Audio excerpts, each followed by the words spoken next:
communicative competence. What does it mean? That you're ready and you're able to use lots of different knowledge, different kinds of skills to assemble it together and to get something that you want. Communicative competence is not that. You maybe know that we live in age of competences. It's not the age of knowledge or skills anymore. So what does it mean? It means that you should be able to assemble all these things. You should assemble words, and you should know some grammar, and you should know how to communicate with person from another culture. So you should know some aspects of this culture. And you should also be able to it's my phone. Jesus Christ. You should be able to. Can you guys turn it off, please? May I ask you? Thank you. So you should be able to get your goal, because when we communicate, we have a purpose, and you should be able to know how to achieve this goal. And this is how we get the language barrier, when we just can't speak foreign language because of some kind of problems. Maybe we can blame our teachers. And in many cases, we might be right. But in other cases, there are other problems. I don't want to speak about them. I just know that there is such thing, and many people face it. Okay? And I recommend and suggest to find the barrier, right? Not to live with it. So how? I remember when my parents assembled the language barrier fighting for me. I was about 12 years old. It was sea resort. And my parents told me, okay, go and get the keys from our room. I was terrified, really. Oh, the man, he doesn't speak Russian, and I have to ask him about something like, could I get keys number 419? And most important thing, parents equipped me with the phrase. We practiced it for several times, so I was quite confident with it, and I experienced the sense of success, of achieving my goal. I got the keys from the person who doesn't speak Russian at all. Wow, I still remember this feeling, really. But many of you speak English. Okay, possibly you want to upgrade or refresh your skills somehow. How to do that? You should find your reason.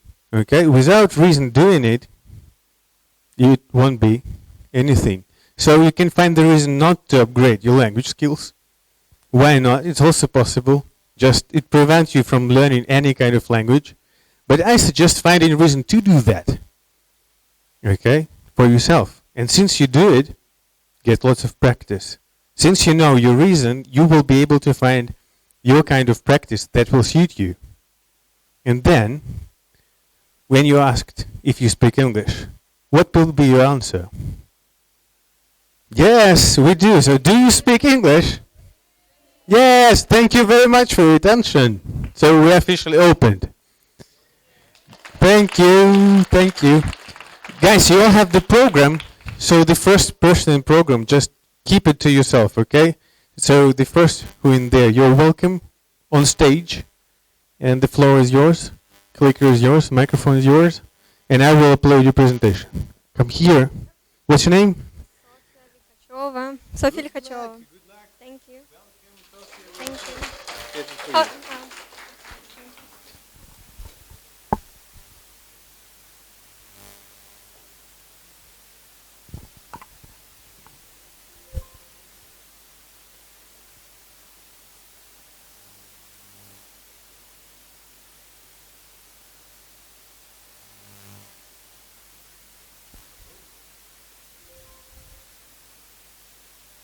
Hi. My topic is Productivity 101, how to make the best of your time. Do you ever feel like 24 hours is not enough? I think that everyone has felt this way at some point of their lives. In this fast-paced world, people want to do more, achieve more, and be more productive. So if you're that kind of person who starts studying the night before an exam, then this topic is for you. The first advice on boosting your productivity is probably the most important one, because you should stop procrastinating. I know it's hard, but how many times could you get to the bottom of what you had to do because you were just simply surfing the internet? Whenever I find myself too deep in the VK feed, I ask myself a question. Who if not me? Who if not me is going to do everything that I have to do? No one, so better go and get my stuff done. The second advice is don't worry and be happy. And here I'll ask you to do two things. The first one is change your mindset a little. Try not to stress too much over things and problems that we face every day. Try not to think about the woman that was rude to you on subway because you're probably seeing her for the first and the last time of your life. And the second advice, the second part of this advice, concerns your physical health. Because being happy and cheerful means that you have to have a high endorphins level. Endorphin is a happy hormone. You can easily increase it by working out or exposing yourself to sunlight more, but do not trust sweets on this because sweets contain carbohydrates, and carbohydrates will cause the sugar level in your blood to basically explode, and that will make you tired, lazy, and unproductive. The second rule is a very handy one. It's the 1 minute rule. It basically means that if there's a task that can be accomplished in 1 minute, you should do it immediately. It really helps with stuff like washing the dishes or taking out the garbage or washing your shoes. Little things, but they really boost your productivity.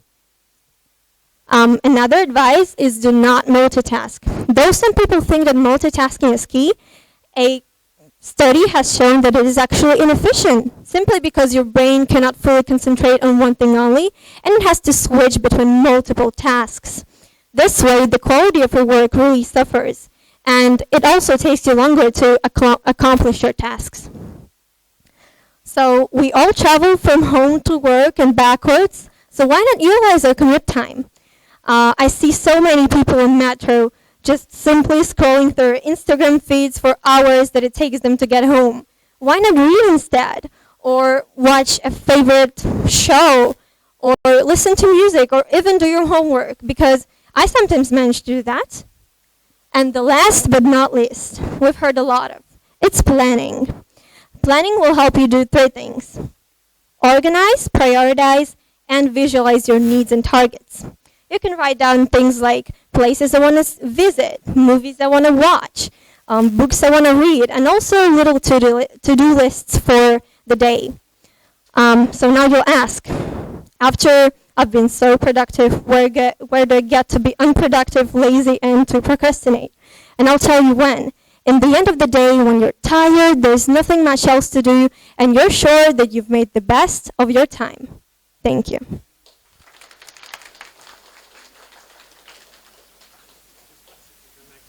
Who's next?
Hi everyone. Do you sometimes wonder how to stay motivated? I guess every person who has a goal should do it. So what can you do to stay motivated not just for a day or a week, but long enough to achieve a goal?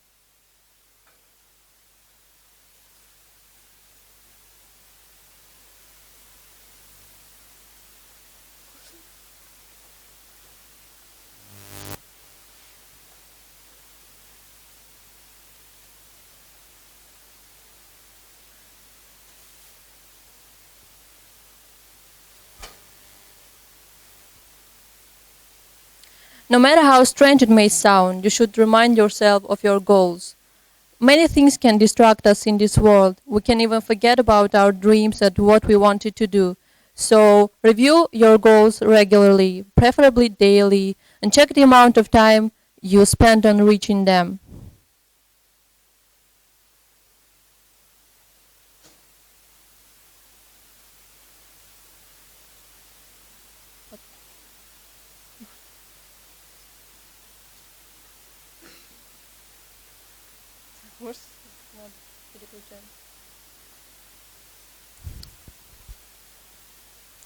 Sometimes even if you really want to be motivated, then weekly checkpoints must be an obligatory part of your to-do list. Everyone needs to see how they are keeping up with their goals. If you see that you are on track, you'll be motivated that you are getting there. But if you see that you are lagging behind on your goals, that may be the kickstart you need to help get you back on track.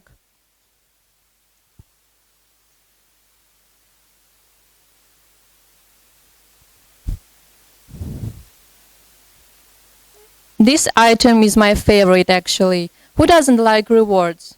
I don't know such a person. So make sure to reward yourself every time you achieve your weekly goals.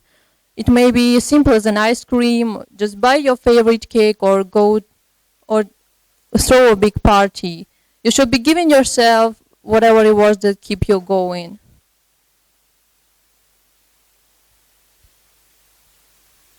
Breaks.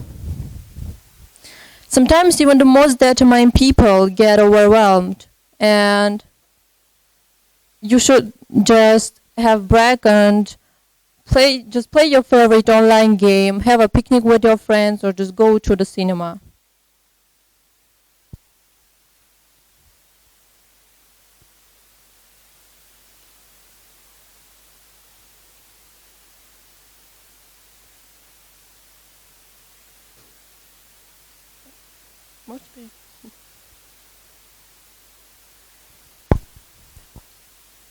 Even if you follow all these points, you can avoid failures. Everyone falls sometimes, and take it as a lesson and try to complete the next target before time so that you can use the saved time to complete the pending work. So don't dwell on failure and continue working towards your goals. If you can't find inspiration, just watch and read motivational stories or speeches. I get inspired by many other people and look at them and you'll be motivated. Here are just a few examples of inspirational media. It's marriage makes everybody's free to wear sunscreen, some sports movies or rap music. The secret to be motivated is to find the motivation blueprint that is right for you. And I hope these tips will help you to be a step closer to your dreams. Thank you all for your attention.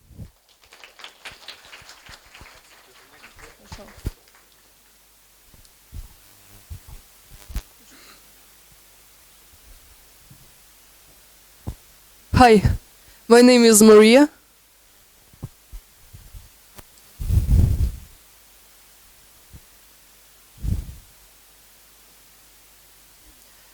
Have you ever found yourself wanting to create something? Well, I have. And unfortunately, roughly 99% of my creative goals never got to see the light. And only after many, many years of trying to actually create something, I've understood of how to actually be a somewhat productive person. And I want to share what I have found with you. Let's delve in. There are 3 steps. The first one is find a thing to do. It can be either something you already enjoy a lot, or you can venture outside of your comfort zone. Believe me, there is a whole big world out there. The most likely scenario is that it happens like this. You see something you like, you get extremely inspired and think that yes, I can totally do this. But now you should be extremely careful, because step 1 is the start, but it's also most likely the finish as well. Remember how I said that you get extremely inspired? Well, do not trust inspiration because it's rarely available, it's fleeting, and it is highly addictive. If you want to reach any level of professionalism, you have to find out how to work outside of inspiration. Because, well, it's not only very harmful in the long run, but it's very bad at the beginning. Imagine inspiration as some metaphorical wings which carry you up on the belief that yes, I can totally do this. I watched the tutorial online and it looked so easy. Well, unfortunately, it isn't so. As we all know, the higher you fly, the harder is the fall. The second step is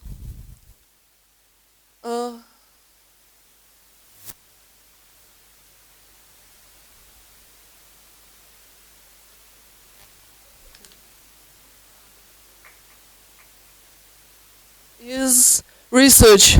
Now you have to find everything you can about your about your inspiration. The important questions are: what tools do you need to have? What software? What skills and how do I acquire them? How much time do you need? You have to make time for your new favorite hobby.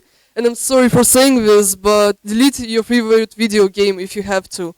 Also, how much money you might need. If you do this, the next logical step is reflect. Ask yourself a question. Do I have everything I need to start working? Or how do I acquire what I need quickly? If the answer is yes, start working then. It's as easy as that. Do not wait for some higher sign to start. There are also some tips which can push you to work. For example, set yourself a goal. Like, I'll be able to play Beethoven in a year, or I'll be able to sew a dress in a month. Also, confide in your friends and or relatives. Make promise them to create something, because promises which you make to yourself are the easiest to break, but promises which you make to others can also have some big consequences. Start from the very beginning. For example, find a beginner level tutorial and follow it extremely close. By the end of it, you will have already created something and got some skills. And well, explore, you've just entered the whole new world. Go nuts. If the answer is no, then maybe, just maybe, you set a goal too high. Like, for example, to create by yourself that one thing which requires 400 trained people and lots of money. There are two ways to go around that. The first one is find what job each one of those 400 trained people do. This way you can still be part of the process. As consumers, we don't know how the product we see is completed. We only see the complete thing. And if you want to if you can't do that, then you should assess all the resources you have and find something which adheres to them right now, but which you still like. Keep trying until the question, till the answer to the question, can I do this, is yes, because well, you're young, you've already probably wasted so much energy and time, and time is the most valuable currency you have. Use it wisely. Thank you.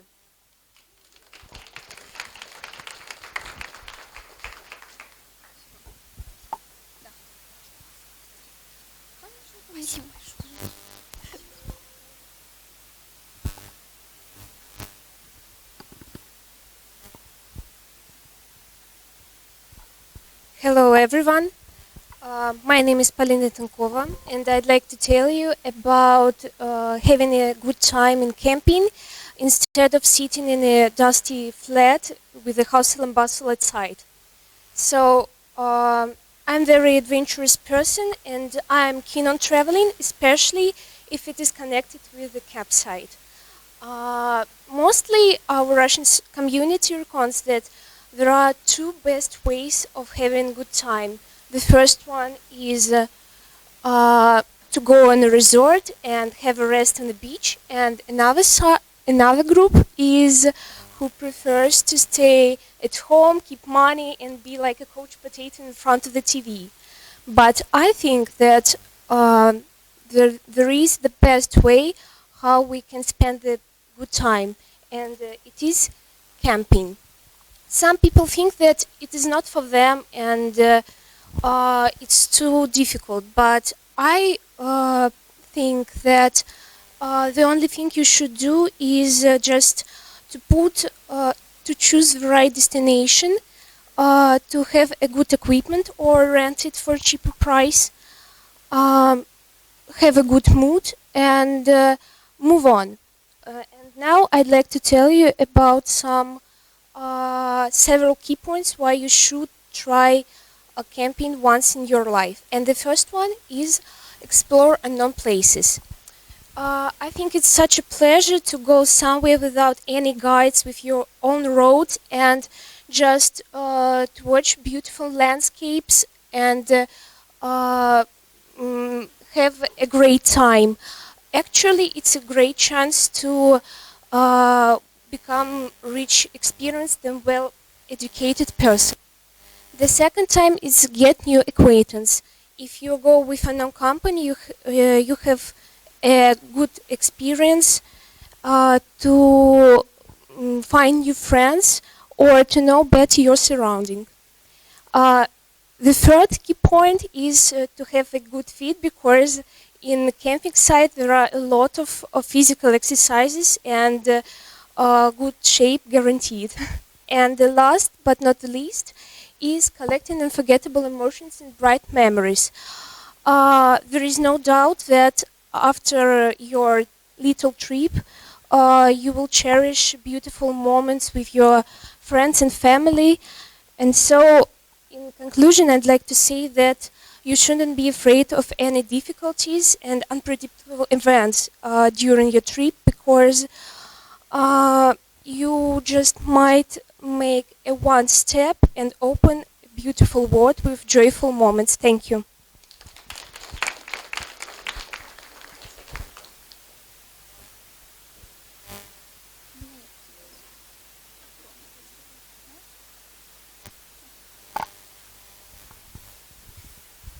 So, some of you may have heard about the TV show called Certain Reasons Why.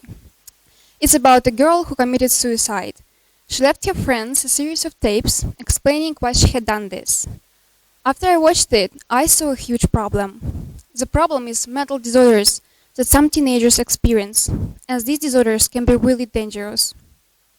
So today, I like a little talk about mental disorders that some teenagers hide in front of them, and in particular about suicide. First of all, I want to say that it doesn't really matter in what family you were born or grew up, if you had friends or not, if you had a positive or negative impact by your surroundings. None of these things guarantees that you won't experience at least some sort of psychological problems. Consider me, for example. I grew up in a perfect family. My parents are nice people with beautiful hearts. They always gave me support and love and everything I needed. I could have never imagined that one day I would have to cope with deep depression. I was suffering almost every day, and it was killing me little by little. And unfortunately, I'm not the only one who had to go through it, and that's a big problem. According to statistics, more than 70% of depressed patients show suicidal tendencies, and 15% of them commit suicide. In 2015, 685 children committed suicide in Russia. 505 tried to do it.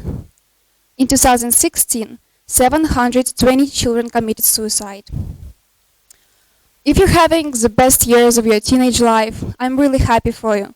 But let me ask you a question. Have you ever imagined what a teenager may feel when he has to fold away all his emotions into the furthest place of his mind like in a box? He or she feels complete hopelessness and despair. Every day, he or she digs deeper and deeper into his or her thoughts, not noticing that one day this pit could become a grave. They scream in disappointment, but nobody hears them. After some time, everything accumulated inside could turn into a serious problem, beginning with depression and ending with suicide. But tell me, who said that we can control this? Why did people even decide that it's so easy to control our emotions and feelings? Why they can't go outside, being angry, nasty, and rooted inside, but we teenagers should be ashamed of our tears? You shouldn't be sorry or apologize for any emotion you have. People should understand that it's totally okay if you can't deal with your emotions and feelings, because we are not robots. We are humans. So, after all I've said, you may wonder what my point is. Honestly, I wanted my speech to be just a little reminder for all of you. Please, be kinder and more attentive to people around you. Whether they're your friends or your enemies, it doesn't really matter, because we're all people. We all need love, we all need support. Even simple questions like, how are you, how was your day, or things like, hey, I like your hair, I like your style, I like your taste in music, could show that you care, and maybe even save someone's life. Thank you.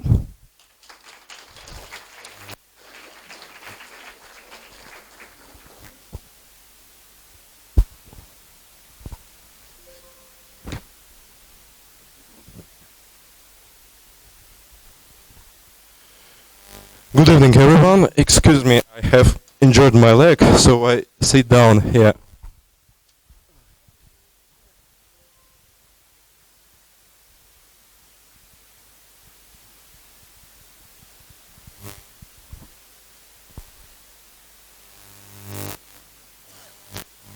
So, self-development as a problem, as a social problem.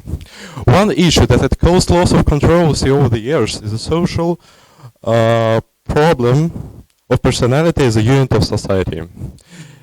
Taking into consideration the fact that every person is a social creature, it's absolutely impossible for an individual to dwell apart from the world of people. It's absolutely inevitable that any person, he or she wants it or not, represents that generation, its culture, traditions, trends, norms, and morals. That's why self-development should be seen in the context of development of society. For example, it's absolutely impossible for a highly developed person to survive in a low context country. The person will not only be misunderstood, but can also be taken as a crazy or even mentally ill. So the irony is that highly developed personality will be treated by majority as a fool. So it brings to the idea that is environment or the society decides what is good and what is bad, what is development and what is degradation. Based on that fact, we can come to the conclusion that the personal development should be in harmony with the needs of the society. Fully developed person feels comfortable because he or she fits in with the group. Being an outcast in this context can be seen as an ability to adapt both physically and mentally to the world around. Some people think that being antisocial makes you independent and unique. They see solitude as a freedom and independence, but they just label an ability to adapt and grow with the beautiful words. Taking everything into account, I still believe that to function in the society, the person should pay a lot of attention to self-development because mental development in some sphere which is connected to the person's occupation will make him or her more productive at work, which will not only satisfy this person, but can only result in it being promoted. Moreover, it can influence and inspire co-workers. Mental development doesn't only make you feel a useful member of society, it also boosts your self-esteem and gives you like meaning. Mentally developed people are less prone to depression as their mind is always busy with a new knowledge.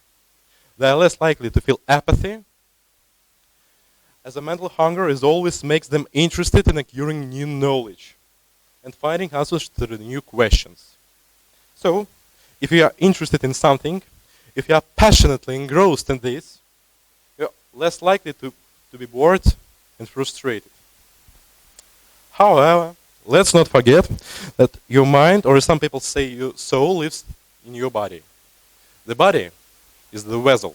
The proverb, a sound mind and a sound body, is so old and overused that it has almost lost its original significance. We should never take our body for granted. Turning new muscles, you also tone your mentality. You become a better time manager. You are more self-disciplined. You react faster and more effectively. To conclude, I want to say that to be happy and confident, you should consider yourself as an element of a mechanism, as an organ and a body. Only though the sense of community can become a bright and unique representative of the group. That's why harmony is the key. Think outside the box, follow your aspirations, and develop yourself with the world around. Thank you.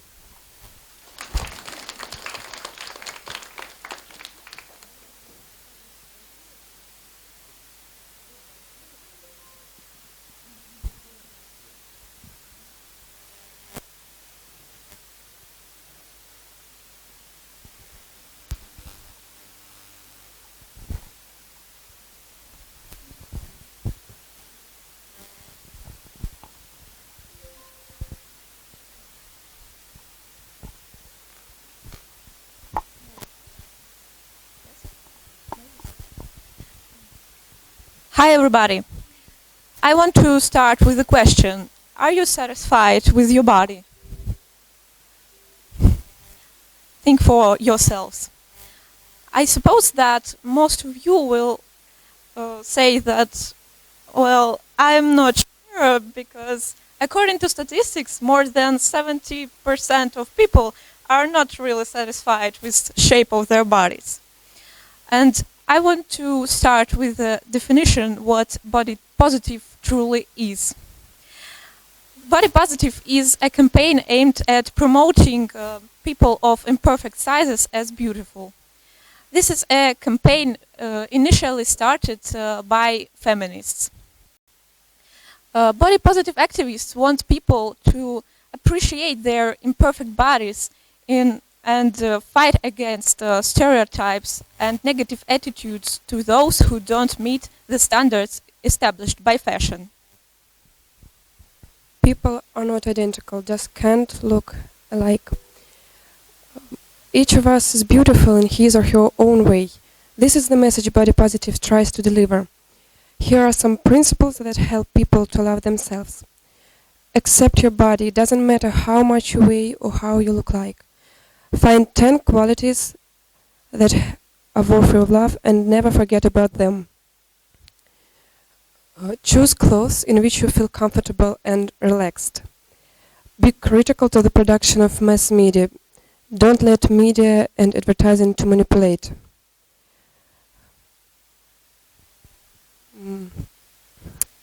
Appreciate your body and health. Treat yourself to something nice. And don't judge others for their appearance or opinion. Remember that everyone can be mistaken. Nevertheless, any idea can be distorted to disgust, and the concept of body positive is not an exception. Some body positive activists keep saying that it is okay to be overweight and it is okay to be with hairy legs and etc. But it's not really what body positive is. Body positive just wants us to be natural and to take care of our bodies. It is natural to be healthy. Being body positive is far from being lazy and ignorant. Even though Body Positive teaches us to love ourselves and accept all types of bodies, you should remember that taking care of yourself is natural. Don't seek excuse for laziness, because that is a question of your health, not about your natural body shapes. Be body positive, friends. Thank you for your attention.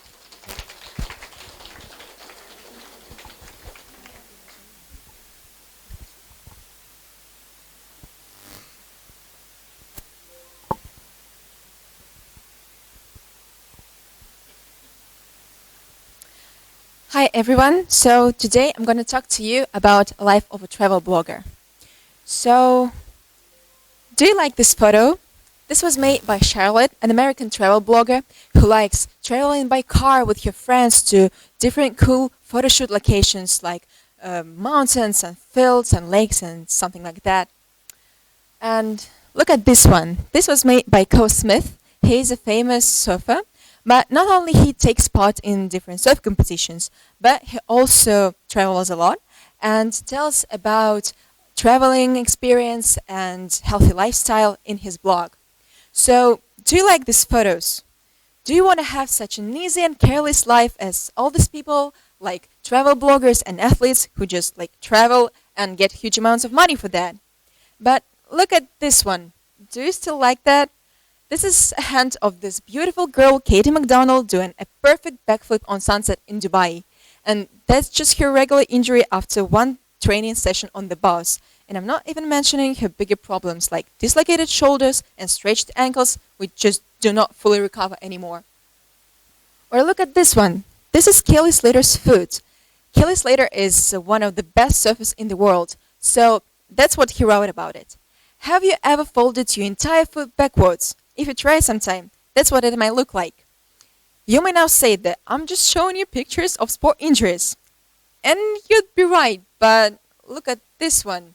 This wasn't because of sport. This was because of a bike Alyssa Ramos was driving to a cool photo location. So, Injuries is something that happens to all of them all the time, and the worst thing is how to deal with it when you're a lonely foreigner knowing nothing about local medicine. And it always happens in the worst moment when you don't have any time to deal with it. To be more specific, I had such a situation a year ago at Sri Lanka when I got scratched by a monkey. Actually, this photo was made like a few years previously, so you can see that monkeys have always been interested in me. So it might sound really ridiculous worrying about a scratch, but I could get rabies. Rabies is a serious nervous system disease which, if it's not treated quickly, leads to death, and it's transported to humans by animals. So we didn't have any time to treat me well, so the next few days, until I finally got help, I was thinking, am I gonna die in pain or something? But health problems are just the tip of the iceberg. Do you really think they get paid so much? They actually don't get paid to travel places, although they sometimes can stay in places in exchange for publicity. But it still means that they have to pay for their transportation, flights, meals, which means that their bank accounts are always something near zero. And how do they actually get this money? Just like that, an eternal computer screen, an eternal search for Wi-Fi. To become a successful travel blogger, you need to master so many skills like editing, photography, writing, CEO, website development, graphic design, and so many more. And the ironic thing is that the more successful travel blogger you become, the less time you actually have for traveling. But they have many more down-to-earth problems. For example, dating. We all know these perfect couples traveling together, right? We all know them. But they're just lucky exceptions. Maybe they met each other before traveling, or maybe they met each other working on the same project, but what about the others? They're always on the go. They just don't have any time to meet anyone new to stay with. So, are they meant to be single? But we're going even further places to stay. Once I met a guy in Thailand. He was a photographer hitchhiking around America and then Asia, and he was staying on a bench outside of a bungalow of two girls he just met because he simply didn't have any other place to go. And I'm not even mentioning such gross things as having one suitcase for a few months and doing your laundry in case you have facilities and time to. So, of course, I'm not trying to persuade you now that life of a travel blogger is a huge horror, because it's simply not true. Although they all admit that they have a lot of problems they have to figure out on their own, they all agree that becoming a travel blogger was the best decision of their life, because their life is now full of joy and adventure and new places, and I actually do believe that. So, personally, I admire them for overcoming all the difficulties they face and wish them good weather and cheap flight tickets. Thank you.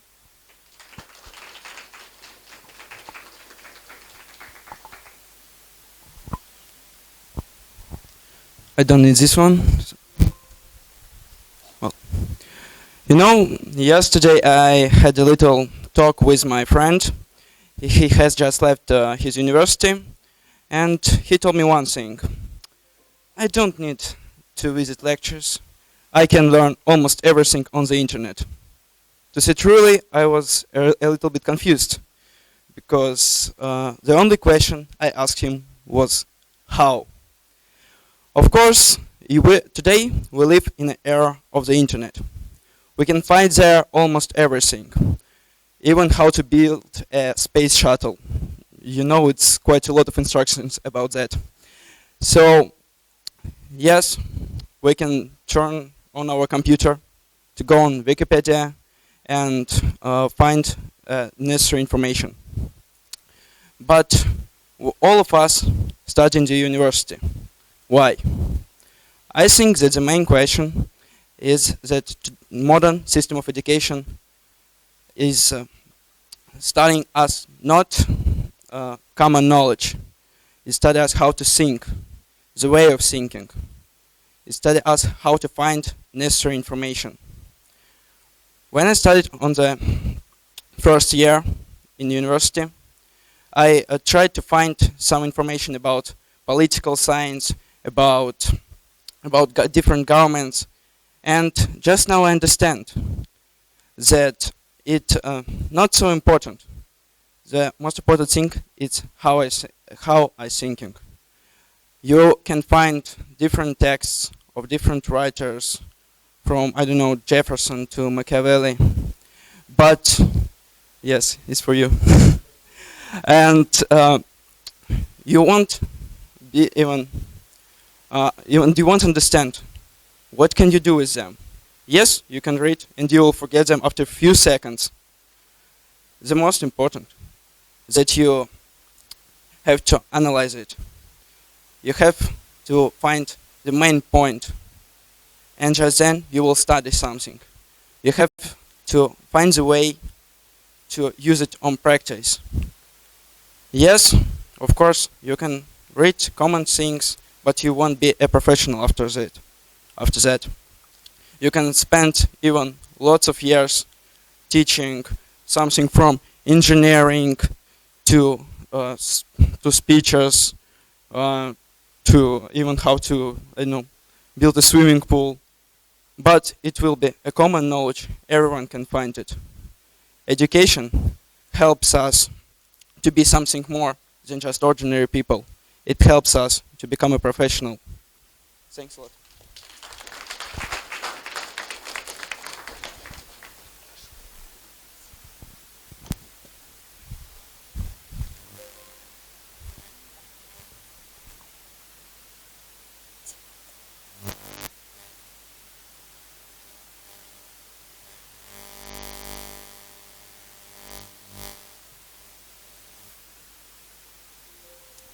Агандин до Олимп, если possible. Думать на двух языках возможно. Thinking in two languages is possible. The first language is we've just heard, it's Moldavian, my first native language, which I learned in childhood from my parents. And the next one, it was Russian, which I don't remember learning. I just remember myself at the age of 5 or 6 watching some Russian cartoons. I think it all happened because of my grandfather, who used to speak Russian to me, even if I didn't know the language properly. At the age of 12, I had to move to Russia and to change my language to Russian. And in a short period of time, I found myself thinking in Russian. At first, it scared me, but then it made me really excited. During this almost 7 years thinking in two languages, in Moldavian and Russian, there were a lot of situations happening to me. And I remember one when I was sitting with my Russian cousin. We were watching some film advertisements. And I just told her, well, I've seen this film and it's so interesting. And she was like, what does this means? Well, I failed switching the language.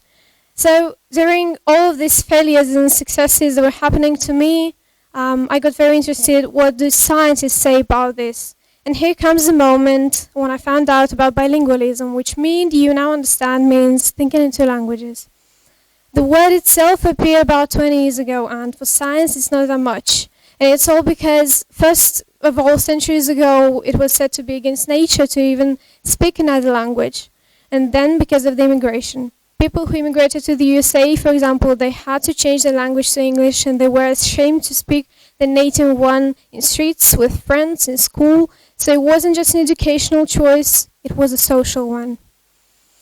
Going into science, most of the researches were made in psycholinguistics and cognitive psychology, and they were like that. Bilingual people were given tasks to name a picture or an object, first of all in a single language condition and then in a mixed language conditions.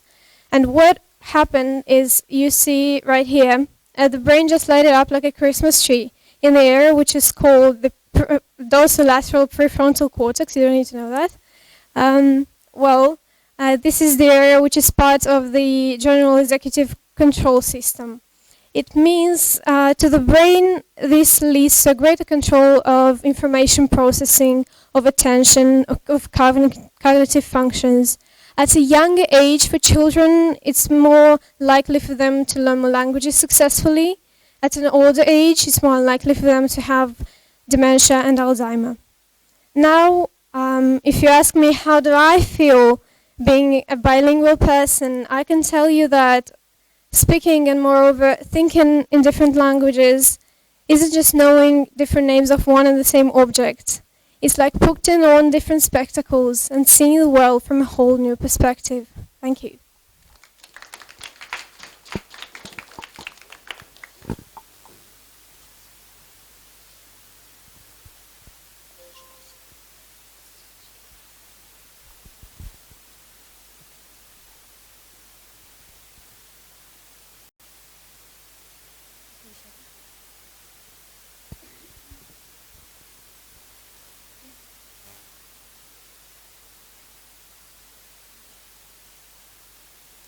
So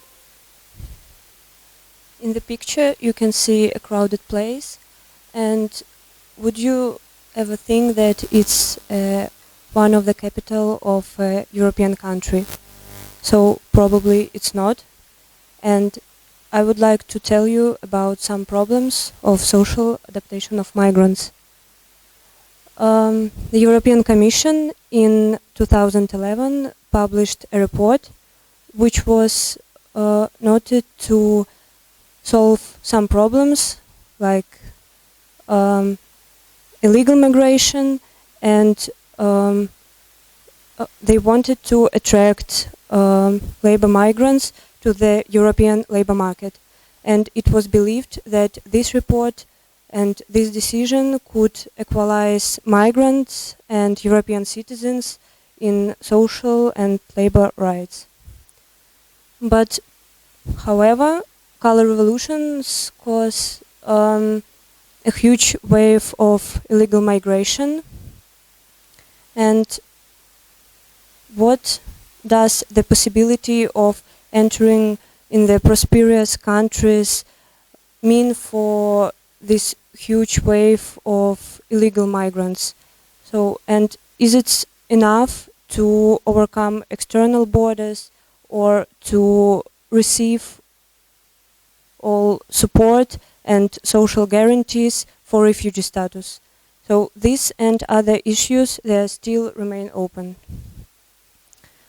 Nowadays, we are witnessing the most acute migrant crisis in the Europe, and even in Russia in last few years. The main part of migrants are from some Ukraine regions and from Kazakhstan.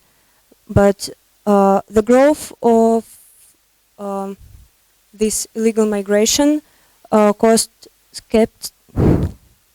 the growth of skeptics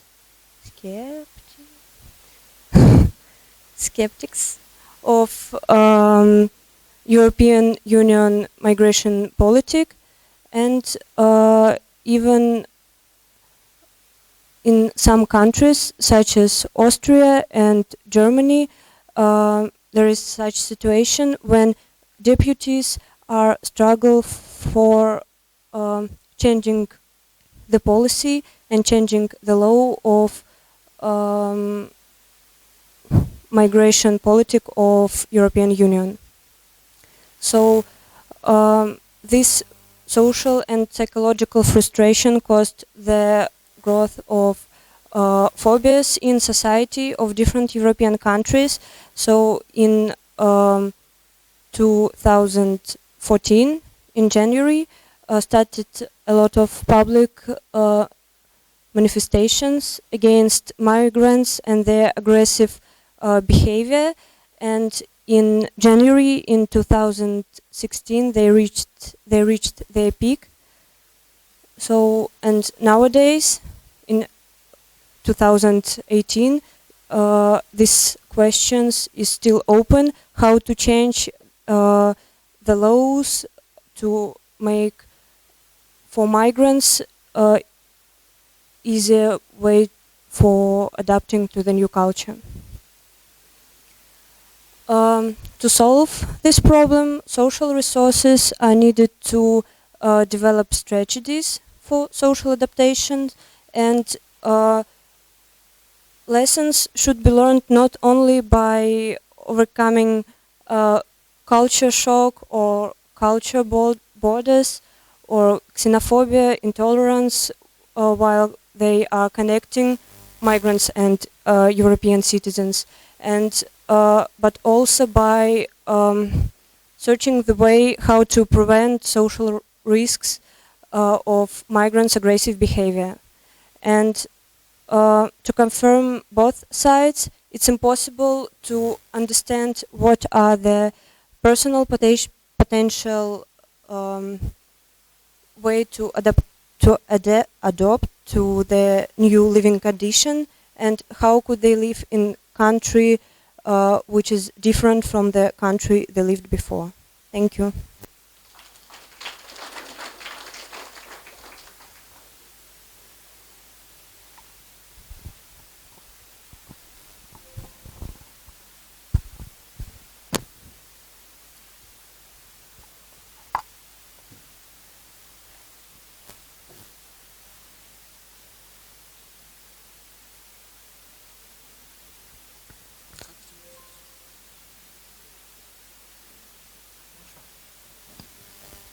Hello, ladies and gentlemen, my name is Alex, and today I will present to your attention my work on the topic Great Managers in History.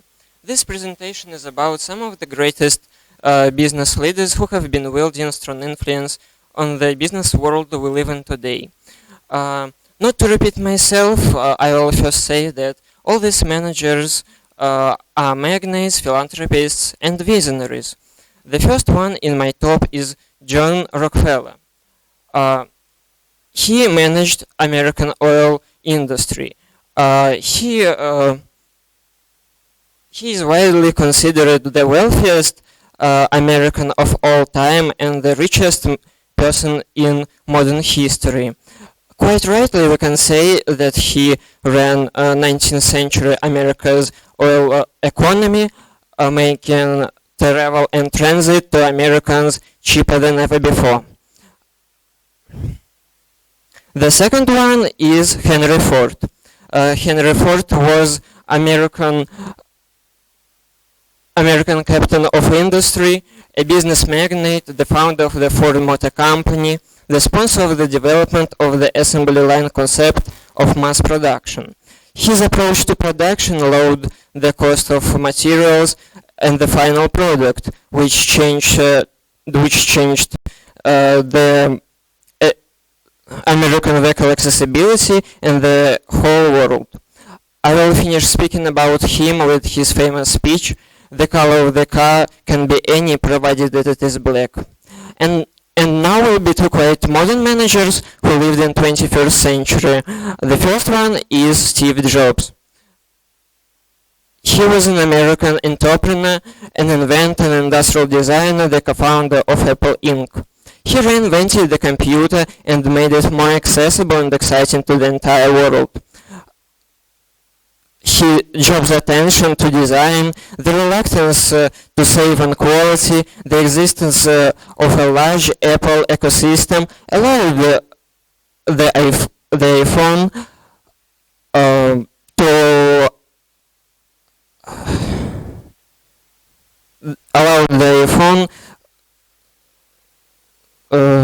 to achieve mass popularity. So his name is known by millions and his technology affects millions more. The next one is Elon Reeve Musk. Is Elon Reeve Musk. He was a Canadian-American billionaire.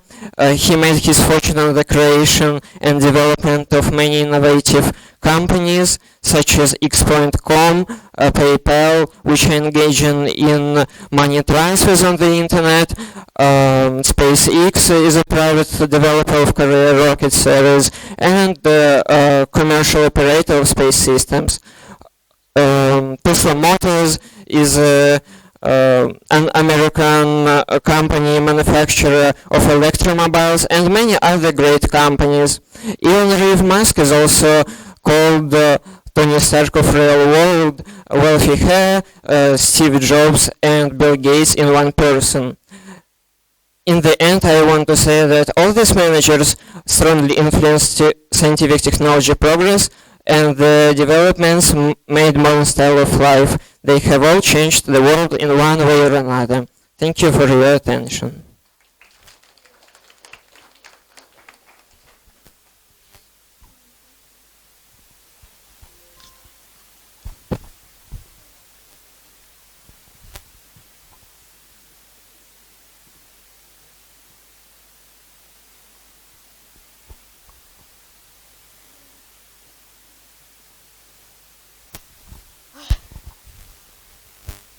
Good evening, everybody. My name is Also. And my name is Alona. Okay, let's start. Customers come to a company in order to satisfy their needs. As a rule, they expect qualified support, good advice, and of course, respect from the staff and managers. Unfortunately, schools do not provide such knowledge and skills. Managers take on great responsibility in teaching contact staff to correctly provide services. But in truth, no one pays much attention in our manner of speech, customers' words and deeds, in simply our internal predispositions and interests. And it doesn't matter what role you're currently playing, the seller or the buyer. Life is a constant cycle in which every person makes mistakes. Every person can be selfish and nervous. And you know what? All this is fiddlesticks, because sometimes it's enough to see an unfamiliar smile addressed to you and just take a breath. Therefore, looking for the benefits of listening to the speech about tips for improving customer service, remember, it doesn't matter what capacity you are in. You should always be satisfied with the service. But now let's talk a little about serious things. Before improve your service, you must first build it. So there are three methods of teaching: active method, passive, and self-education. The passive method means that people only perceive new information and speakers don't require feedback from them. The active method means the involvement of each respondent into finding a solution to a certain problem. Eventually, when people begin to use their begin to use their acquired knowledge, they will be more confident in communicating with clients, show themselves as professionals, and increase their KPIs, key performance indicators, and accordingly the companies too. But we cannot forget about self-education. Systematic reading and analysis of the material read is another great way to get new knowledge. In fact, organization, first of all, it is tough. The labor market has enough qualified workers, but are they appropriate for your organization? There is a great parable on this topic. Once a construction worker was asked, "What are you doing?" He replied that he was laying bricks. Then a similar question was asked to a second builder. He replied, I'll raise a wall. And the third was very keen on his business, humming something to himself, but he was also asked, "What are you doing?"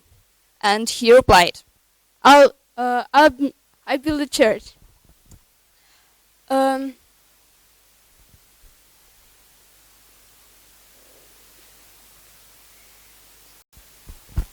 Summarizing all the tips that you can only heard about the accessibility of the service, we identified 5 main points about which you can never forget. First of all, it's important to allow the customer to order callback. Remember, time is money. Don't waste it in vain. No less important rule is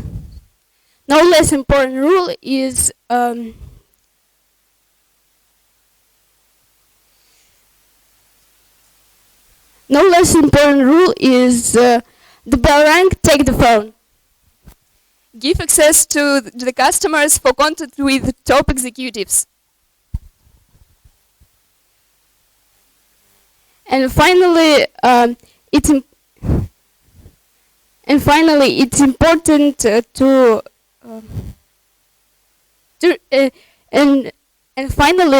immediately respond to letters and requests. In conclusion, we would like to add 3 important things. First of all, smile and calmness when talking with a buyer. It's easy, not too energy expensive, and even useful. Who knows? Maybe he or she, or maybe other had rather hard and nervous day, and your benevolence will be able to calm down their feelings. Secondly, anyone who doesn't strive to become better in his business, be it marketing, design, or the customer service, who knows, will be left behind by people who invest in acquiring new knowledge. So keep learning. It's never too late. And finally, we want to finish our speech by the joke. Last year, Twitter created the top of the most liked post, among which we found a joke placed on Domino's Pizza page with the caption, "This is a true story."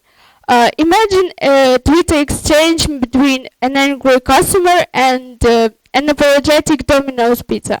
The customer wrote, "Yo, I ordered the pizza that came with no toppings on it or anything. It's just bread." Domino's responded, "We're sorry to hear about this. We will send you another one for free." The customer wrote, but 2 minutes later, "Oh, never mind. I opened it upside down." Thank you for your attention. We hope it was interesting, not too boring and useful.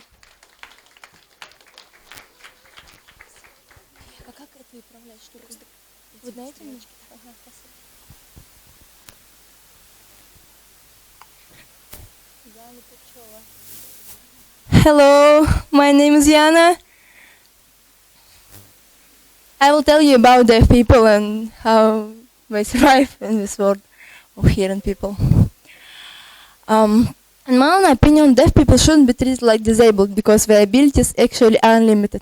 They can go to the theaters, watch the movies, communicate, study, walk, sing, dance, and so on, like other people. How? I will tell you. Deaf people use sign language. Every country has its own one. Russian and American sign languages are similar because we have common ancestor, French sign language. Sign language has its own rule, grammar, and it's developing like usual one. Words like duck face, selfie, emoji, and so on are already reflected in it. It's a beautiful and emotional language. By the way, a lot of deaf people can make speech sounds. They just can learn how to do it on their own because they can hear the sample of speech. Similarly, Mowgli children who didn't hear human speech are also unable to learn to speak. Deaf people watch videos and movies with subtitles, it's obvious, but subtitles for them are different from subtitles for foreigners. In addition to words, this one describes signs, sounds, signals, and so on. If guide dogs help blind people with deaf ones all the way around, deaf dogs are helpless and couldn't survive without people. They are specially trained to always look on the owners and they know sign commands. This way people and animals can help each other. Deaf people use vibrating alarm clock instead of usual one. They put it under a pillow. Their senses are well developed, which is compensating for the lack of hearing. Vibrating baby monitors are used to look after small children. When someone rings the doorbell, all the lamps in deaf person's house, they have well-developed sense of freedom, better than hearing ones have. In the theaters of facial expression and gymnastic, deaf actors play a variety of performances. Not only deaf people can watch the play, especially for hearing people, every sign is voiced by a special person. You will never know if person who sits next to you in the subway or walking down the streets passed by you is deaf. They aren't disabled, they are different. Thank you for attention.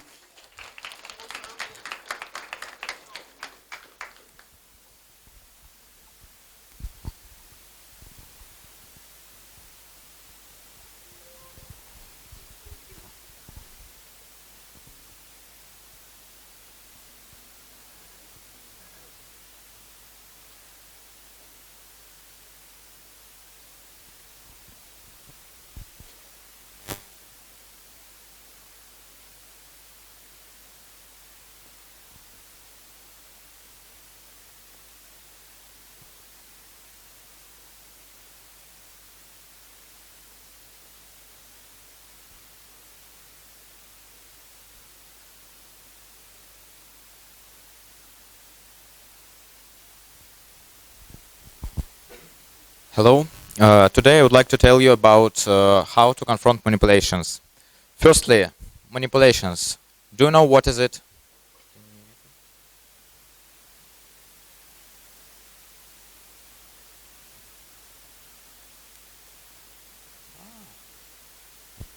Manipulations. Do you know what is it? I think not exactly. So, it is the desire to change people's perceptions or behavior of people for personal gain. In our time, we can come across manipulations in every turn. For example, at work, bosses very skillfully manipulate their workers. In markets or in malls, sellers, by some manipulations, make their buyers acquire unnecessary goods. Even at home, couples very often manipulate one another. So, hide and control play a very important role in our life. We should keep at it and to figure out how to confront manipulations. I can't change wind direction, but I can always set sails to achieve my own objective, said Jimmy Dean. In us, in our misunderstanding ourselves, lies the possibility of manipulating. Our requirements drive us, for example, to have self-esteem. Every person has some weaknesses, for example, improvement, love, etc. Every person marked by his own predilections, for example, food, sleep, sex, drugs, and rock and roll. And all of us, we all used to act under the rules, used to comply with rituals, routine daily life. So manipulators use all of this against us. Requirements, weaknesses, predilections, and rituals are four unprotected places in people's consciousness and unconscious mind. Only someone else's eyes can see our shortcomings. Hidden control includes several stages. The first one is collection of information. The second is detection exposure points. The third is attraction. The next is scoring the victim to action. And the last one is the victory of manipulator. I think everything is clear besides attraction. Do you know what is it? It is the mechanism of perception of another person arising on the basis of a simple positive feeling, which contributes to the formation of affection, friendly feeling, sympathy, or love. It's more difficult to discover the problem than to find the solution of the problem, said John Bernal. If you don't want to be a manipulator's target, you should don't give real information about yourself to everybody, or to give different information for different people. You can also lie, but you should in time understand that you are a manipulator's target. So this very moment is the start for acting. There are two different types of protection, passive one and active one. Passive one, if you choose passive one, you should put up with all manipulators' pranks, and till time he understood that he can't manipulate you. Active protection is more interesting because it implies a conflict. You should become a manipulator by yourself. You should collect all of information about your opponent and to assemble a counter-strike.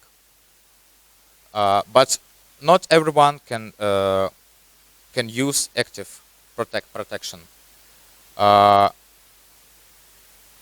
this time, we understood that how to protect from manipulations. So I want to advise you to watch two very interesting and informative films. The first one is Professional, is started by Belmondo, and the second film is George Cukor's film Gaslight. The first film teaches us how to confront government's manipulations, and the second one teaches us how to have a happy family. So I wish everyone to figure out how to confront manipulations.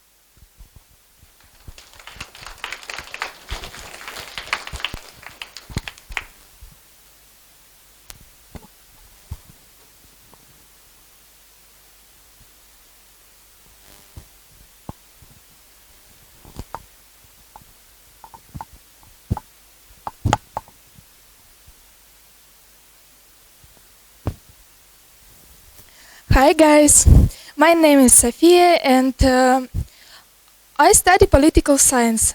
That's why I chose the topic about policy. So, I'm convinced that the democracy in Europe is dead. And I want to prove this thesis to you by the example to the election in Europe have lost their relevance.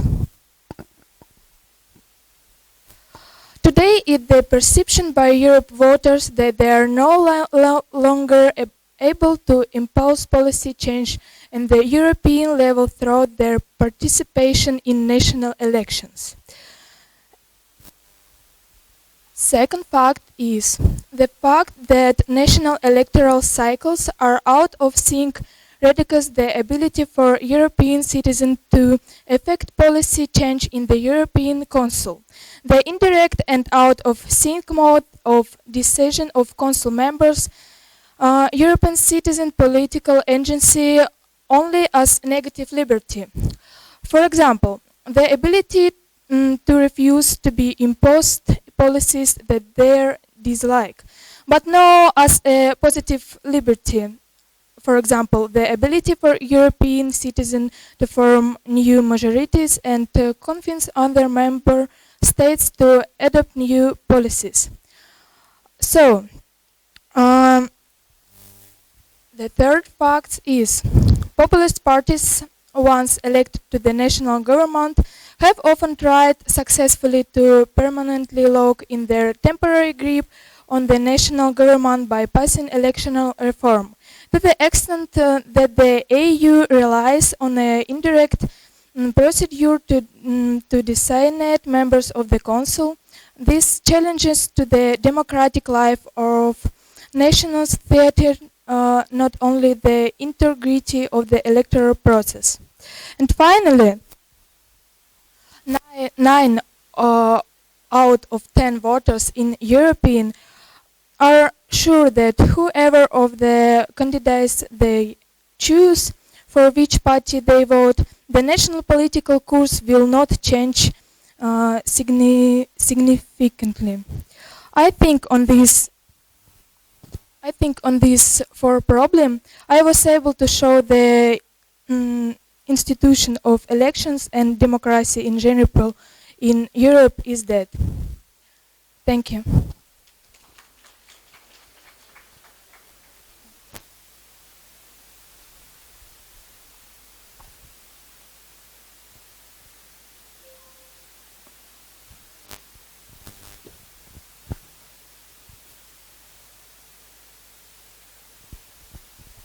Let me ask you one question.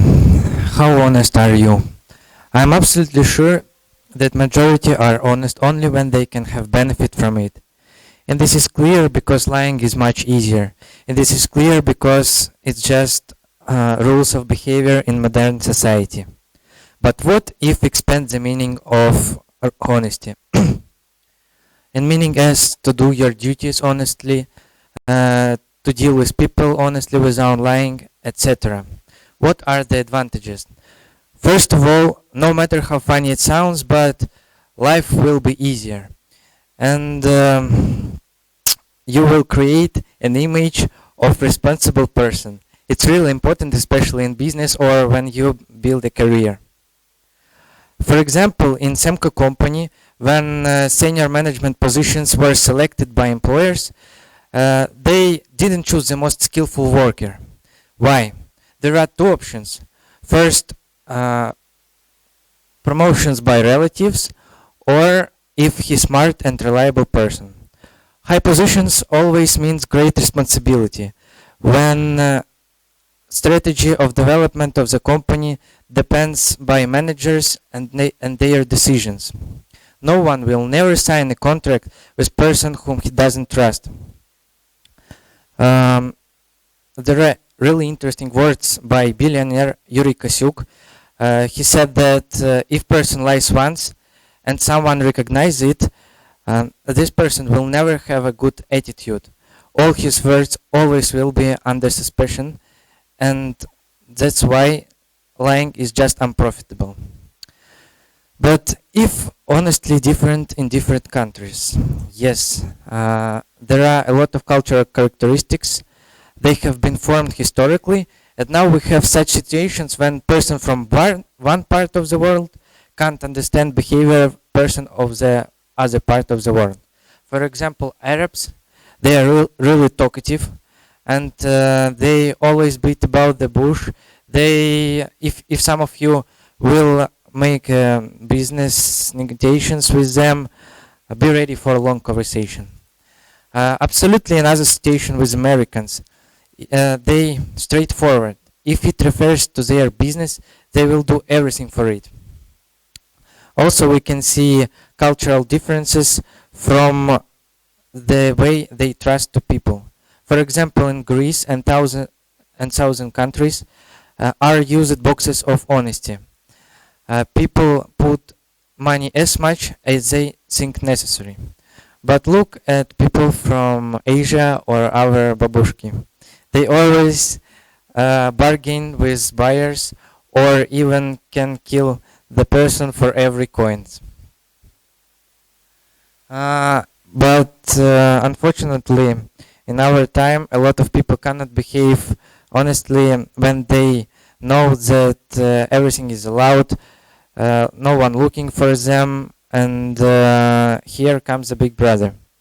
A lot of experiments show and proved us that people, when they see a watching eyes for them, they became more honestly. In conclusion, I would like to sum up that we can't draw a line of honestly for every person around the world because it's different. We have different personalities and we can't make a common rules. But anyway, I'm absolutely sure that every person who is sitting here will achieve all his goals and all his dreams and become a successful person, and honestly will help him on this way.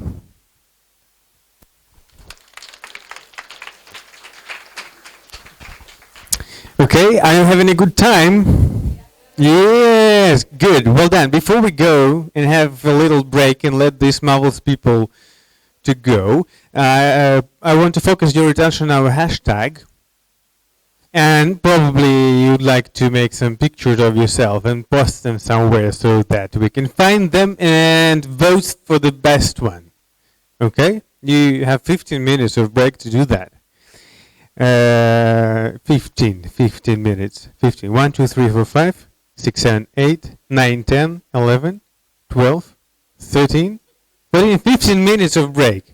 Okay? And another piece of news, we are designing a certificate for you, and we will sign it in rectorate by rector, and we'll hand it out during June time, during the months. Hand it out. We will hand it out. Okay, break 15 minutes. Yes. You're welcome, please.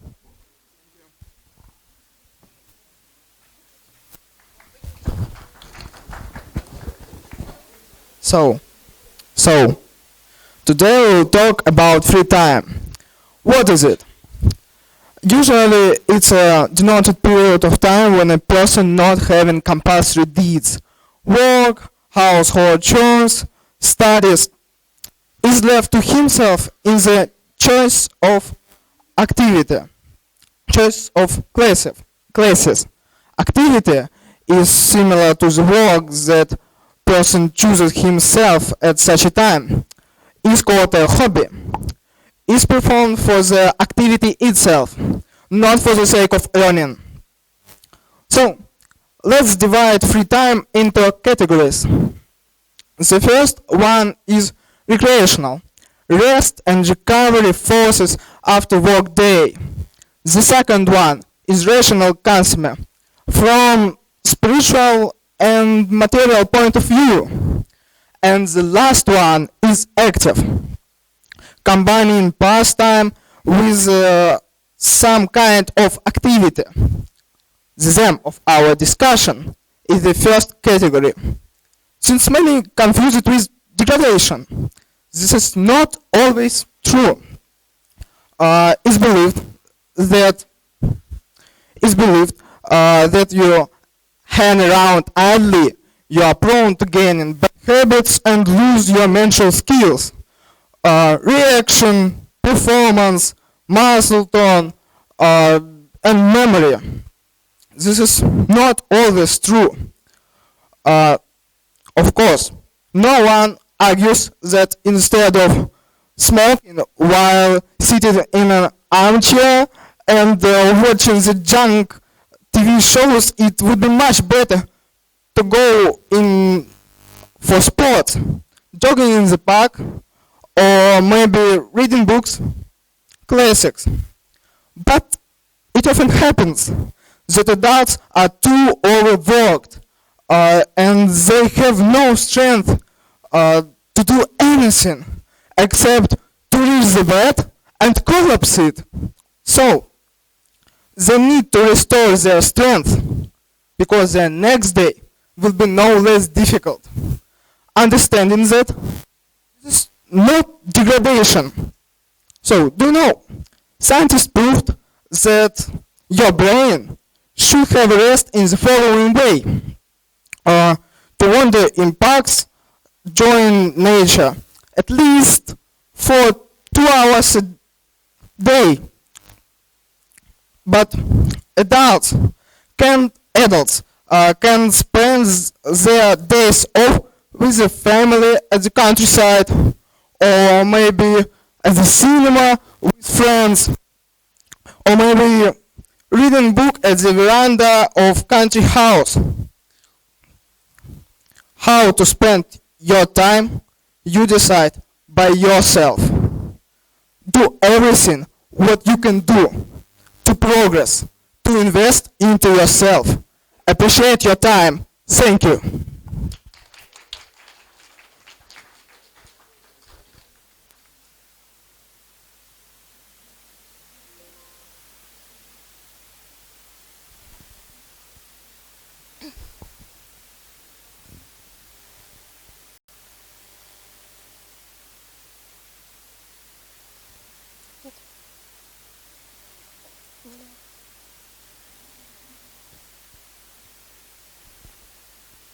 Презентация. Милая Валерия.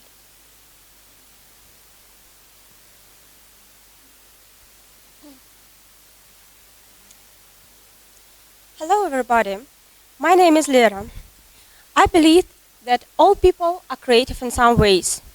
Some people are painting, some are making jewelry or handmade toys, and some just draw something simple in their notebooks.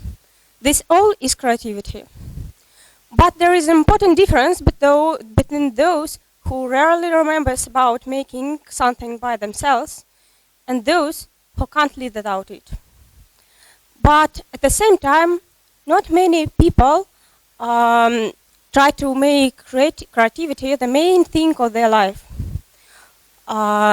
even if they really want to spend all their time doing it.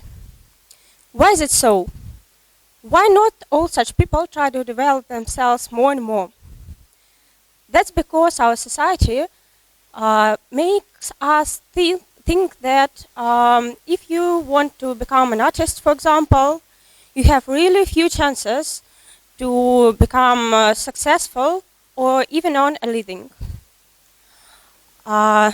History tells us a lot about artists and poets who finished their life in poverty and being unknown. That's why many people ignore their interests and choose some more stable and serious professions. At the same time, why nobody tells us about thousands of unsuccessful doctors or managers, for example? There are a lot of people who choose some more respectable professions even if they don't interested in them. They hate their job, they dream every morning about the evening and so on during all their life. So I think that you can fail or succeed in any profession, not only creativity, that doesn't matter. So if you really think that you can't live without making something by yourself, just don't listen to society. Just try, work hard, and maybe one day you will find yourself living the life of your dream. Thank you.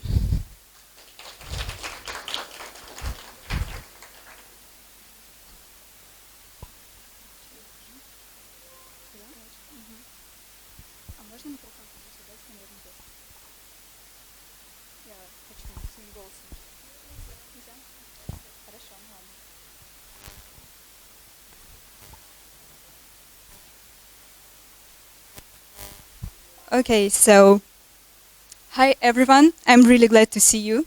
And as you may have noticed, my topic is about how to stay positive. And of course, to stay positive isn't the same thing as how always to be happy. Of course, no. All what I want to tell about is how to stay positive in difficult life situations, or maybe just in daily reality, because it also isn't so easy sometimes. The reason why I chose exactly this topic is that I was stressed out because of my exams. Of course, you know what I mean, and some problems with my relatives and grandpa. But certainly at this time, my close friends were subjected to even more pressure and stress. That's why I want to give a speech about how to stay positive under any circumstances. I believe that it will help not only me, but also you guys just to look at things from the different side. Anything can be observed from the different points of view, and a little thing can become something brilliant. Actually, come to think of it, we are so busy that just don't notice anything around us. For example, from the first sight, it is usual cloud, but if you look closely, it can remind you of something. For example, mushroom, or maybe something else. Anyway, I think this one is a bit more fun. But there is no time to notice such a stupid thing. However, the same is happened with useful advice like life hacks. We just ignore them because we heard about it a million times. But what if we try to make our life better? So there are some advice you just need to try. First of all, concentrate on your goal because it's only way to success. Try to never give up because only in this way you achieve what you want. Appreciate what you have. Appreciate your life and how beautiful it is. Try something new. For example, like new ways to get home. Spend time in a good company. So if you feel lonely and miserable, you must be in a bad company. Just think about it. Love what you do. Love your life, yourself, and what you do. These things aren't so difficult, but we don't pay much attention to them. Talking everything is too bad to enjoy your life. But the main thing is in a way of thinking. Positive thinking. So if you don't think positive, any work will be stressful for you. But like people who don't get any education, they just suffer. Push them to get education, and they will continue to suffer because it's not about education. That's why people who achieve a mountains of success say, you know what, I want to discipline my mind to support me even when it seems like things couldn't get any worse. I want to be confident and positive and strong. So life is only 10% what happened to us and 90% how we react to it. So, of course, you don't have to be happy every single moment. Just love this moment and live this moment. Just look how our lives can beautiful be. And it's only about Russia.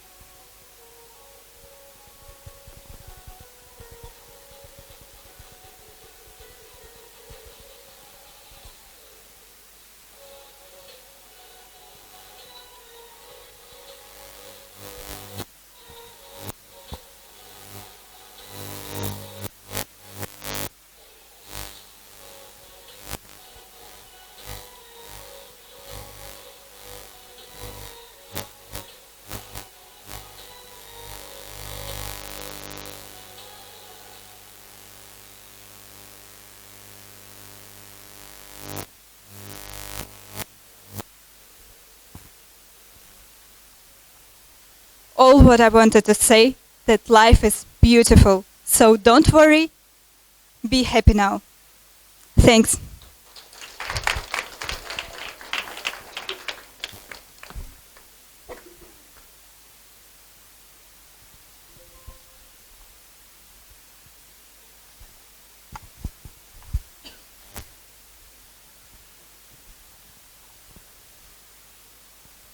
Hello everybody, my name is Anna and I would like to tell you about world in details. And let's start with addressing you to the picture. What can you see? At first, most of you answer dancing couple, As fact, it can be understood from the name, Dancing in the Country. Its picture was drawn by Pierre-Auguste Renoir. The smaller part of you will find the table with sat on it and a straw hat, but only a few of you will find a peeping girl on the background of this picture. What is she doing? Probably she is looking at dancing man whom she loves secretly. This girl is a secret sign, it's hidden character. And what does it mean? It's thing that all of you should determine by himself. And now, but the further conversation is not about this picture, it's about the part of my life, about my hobby, it's photography. And the first photo that you can see on the screen, it's one of the best pictures in my collection. It represents the tram that sweeps as fast as our life. So, the main idea in a girl who wakes from her daily routine, from the sound of running tram and looking out of the windows. As I told before, tram symbolize a splashing life, so let's put together the puzzle. We fixed ourselves on our everyday routine and rarely understand how quickly life goes by. So I suggest you just stop and look around. And another thing that I want to tell you, it's my worldview.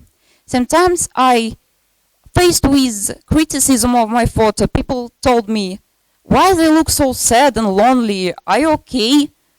But no one of them don't consider the photo with loneliness topics like kind of aesthetic. So look at the bottom of the right photo. At first glance you will see empty tram, but turn on your imagination. Maybe two friends were sitting there and discussed cheerfully the past day. After that photo will not look so lonely, and you can try doing this with all world, and it will not look lonely. And the end my talk, I would like with a poem written by William Henry Davis, Leisure. What is this life if full of care? We have no time to stand and stare, no time to stand beneath the bus and stare as long as sheep and cows, no time to see when woods we pass, where squirrels hide their nuts and grass, no time to see in broad daylight streams full of stars like skies at night, no time to turn at beauty's glance and watch her feet, how could they dance, no time to wait till humans can and reach the smile her eyes began. A poor life this is, if full of care, we have no time to stand and stare. So imagine and look around and remember world in details. Thank you. One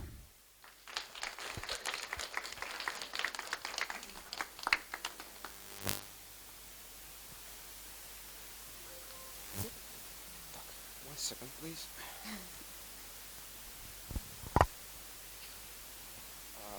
Там в таблице сразу есть ссылочка. Да, вот оно. Я просто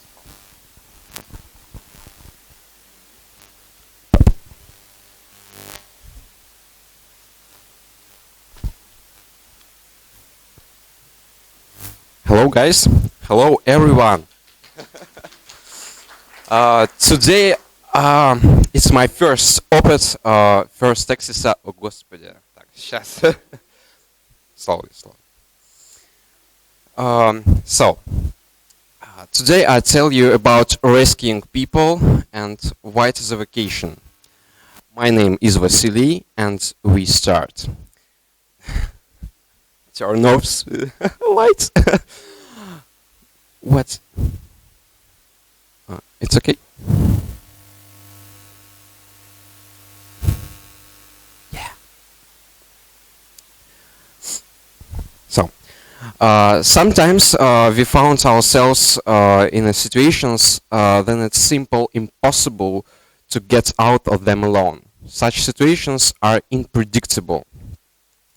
Often, our lives depends on the mood of nature and its elements. Так, как тут переключать-то?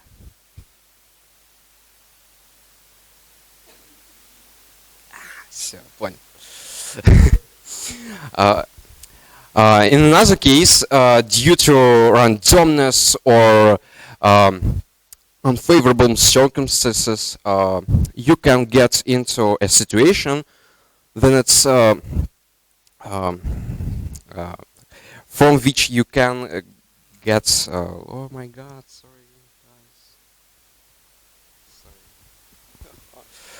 guys, you can get into a situation from which you cannot find a way out, and even close people aren't able to help you. Getting lost in a cave or being in a smoking skyscraper or freezing on the slopes of Elbrus, who will you call for help? It's no secret what a strong and reliable person who will you help and stop your panic in this situation. Calmness is a key to salvation, even the most terrible situation. When the smoke is around, he will put out the fire. When the ice water surrounds you, he will draw out you to the shore. Then you get lost in a forest, he will find and show you the way. Bold and brave, he is a superhero of our time. Only he will give you a hand wherever you are. His courage helps to save people and sorry, and makes him a really hero. Так. It sounds господи, сейчас. It sounds cool, but что происходит с ним? It sounds cool, but let's see what it really is. It means great responsibility. You must be always ready to help. Let's think together what kind of profession these people can be. They can work in a rescue team or be a fireman. They can save people working as a policeman or doctors in an ambulance. They can help not only people, but animals too.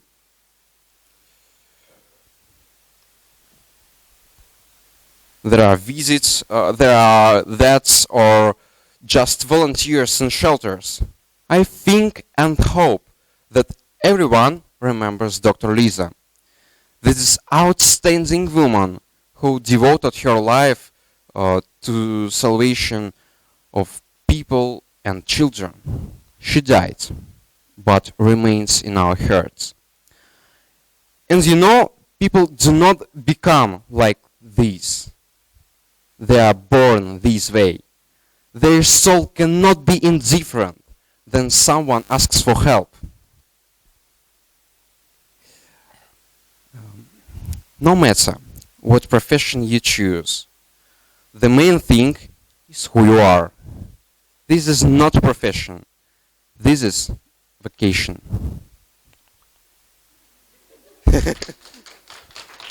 I'm so sorry. Many wrongs.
So, guys, I guess at least everyone of you can speak at least one foreign language. And I guess you ever wondered that, well, then you start speaking this language, you start thinking differently. And, well, we've got an explanation for you. This thing, okay, can be explained by the linguistic relativity theory, and we're here to give you a glance what does it mean and how does it happen then when we speak different language apart from our native one, we think different. And well, without much further ado, let's begin.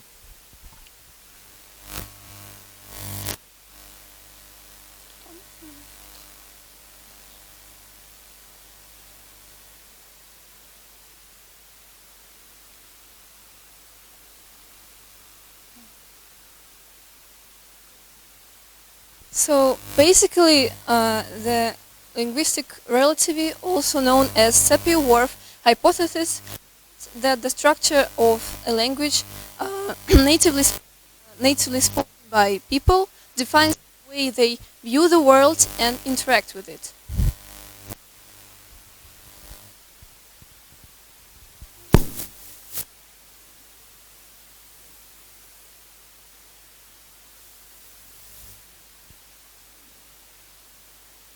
So the thing about the theory is that it was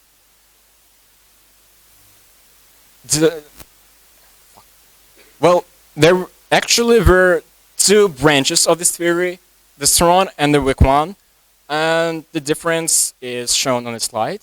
And it is as it is. We would like to show you a little historical note.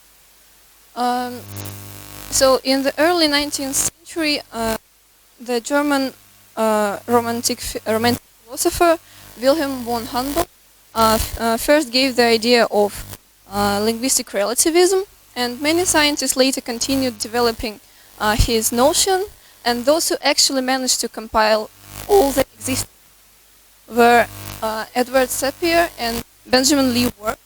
They formulated a testable hypothesis that was later named after these two scientists, and also there was John Lee Weisberg, who also studied this subject, and he developed organicist or relativist theory. Well, I guess you're pretty tired now with the history and all this stuff, and I would like to give you some examples of the linguistic relativity based on English, Japanese, and Korean languages. So, for example, in English we have the word corner, which can mean the street corner, the corner of the room, of the desk, doesn't matter. Though the Japanese and Korean languages both do not have the same word that has same comprehensive semantic range.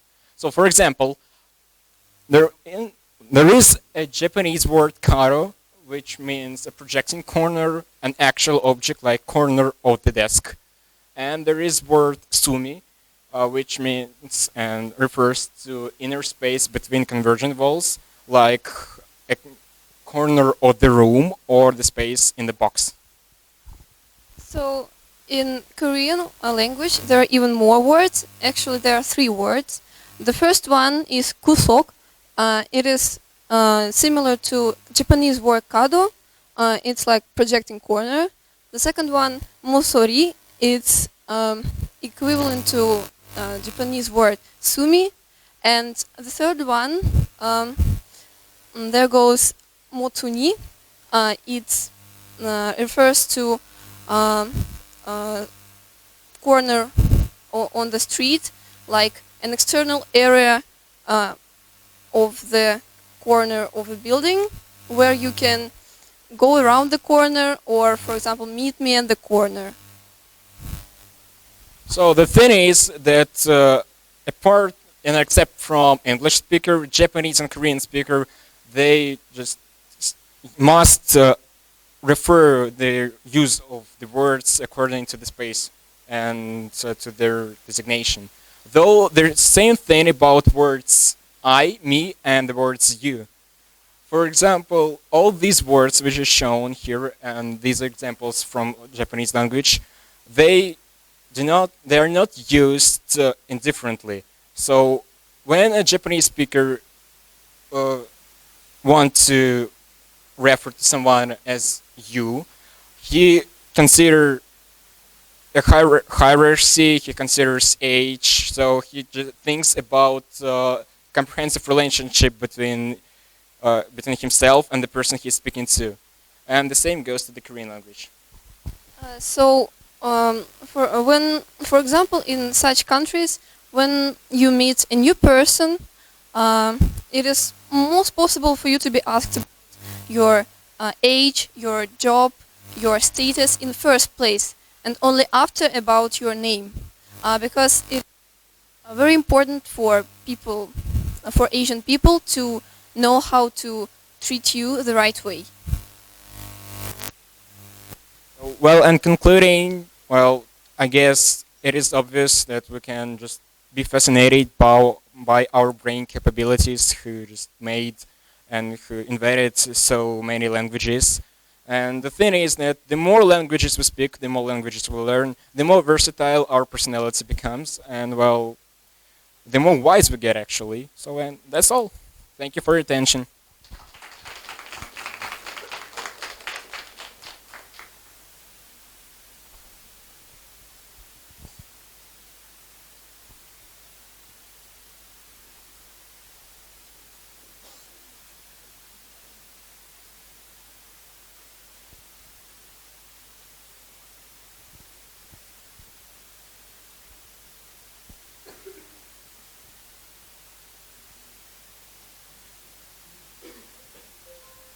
Almost 2 years ago, a law was signed in Russia banning breeding and cultivation of genetically modified crops and animals.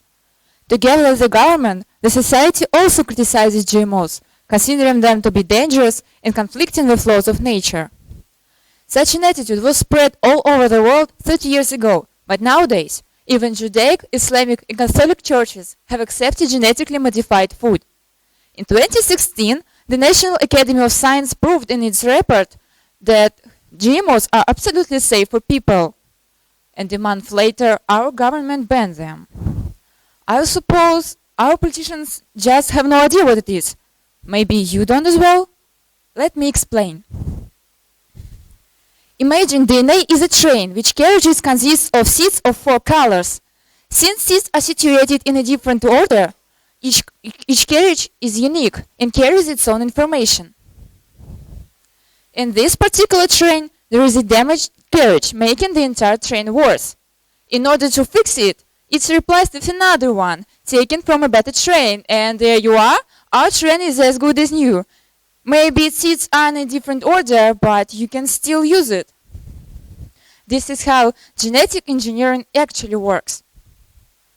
I wish you knew that humanity has been changing genotypes of animals and plants for thousands of years. This is called selective breeding. Selecting organisms with needed characteristics and crossing them, grow it, make them bigger, and increase yields. This is a very long and unpredictable process. This is why the result can be absolutely opposite. For example, in the 1960s in USA, a new culture of potato led to a massive intoxication because potato contained toxic substances, and there were very weak checks of safety.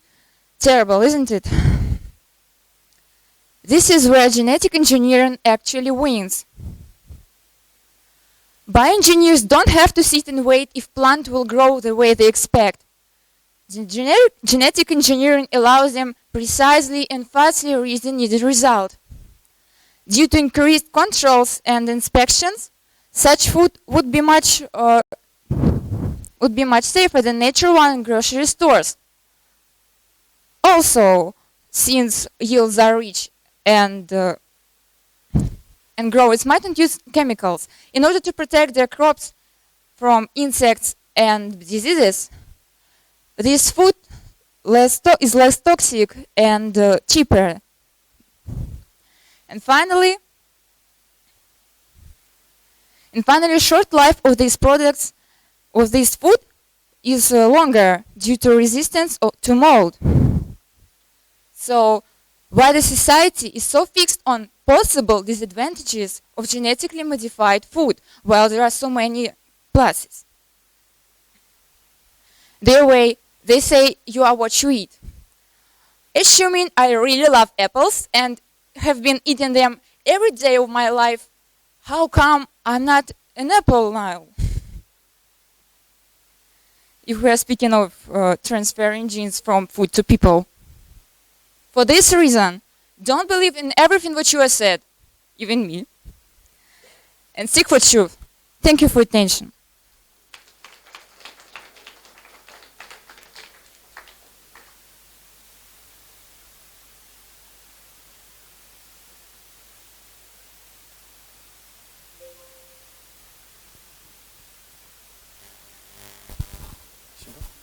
Мне не нужно, мне ее нет. So, hello everyone. I am a second year student on the Faculty of Psychology. My name's Fedor, if somebody don't know. Today I wanted to talk about genes. No, not genes, but genes in your blood, in your body, and your character, like egoism and altruism. For the start, on the first year of our studying, we had a lesson where our teacher said that in every population there must be some egoists individual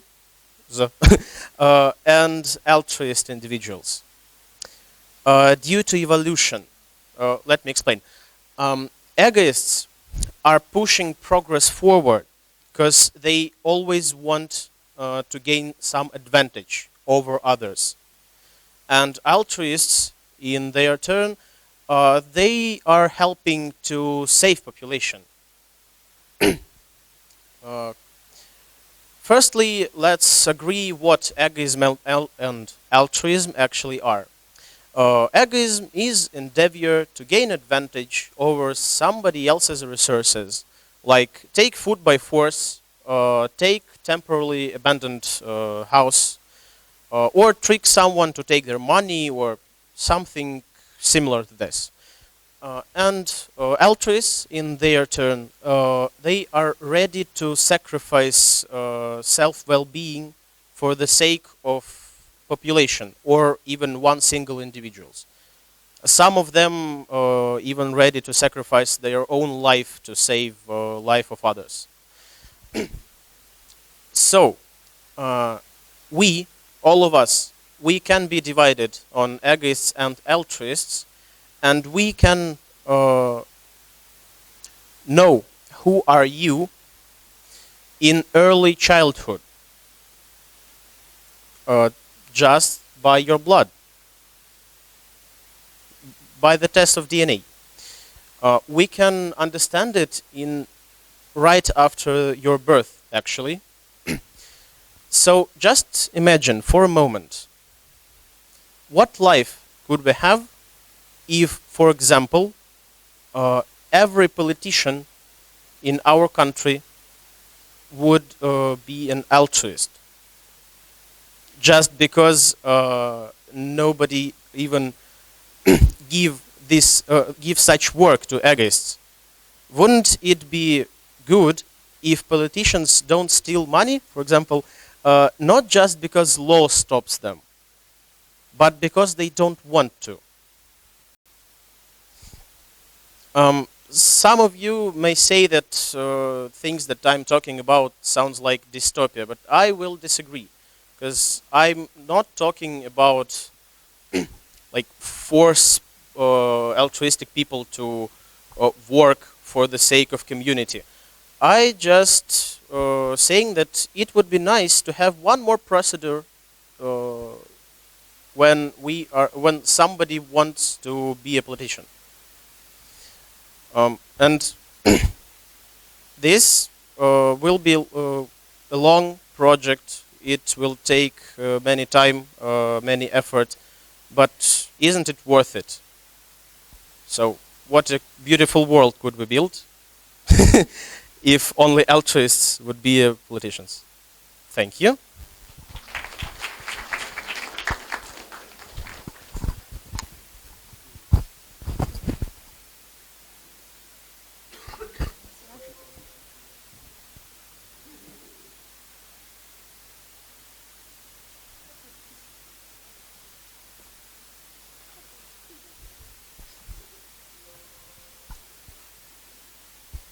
Hey everyone, my name is Diana and my topic is drinking. Why is a virtue? I suppose some of you think that I'm going to talk about alcohol, but nope, I'm going to talk about water.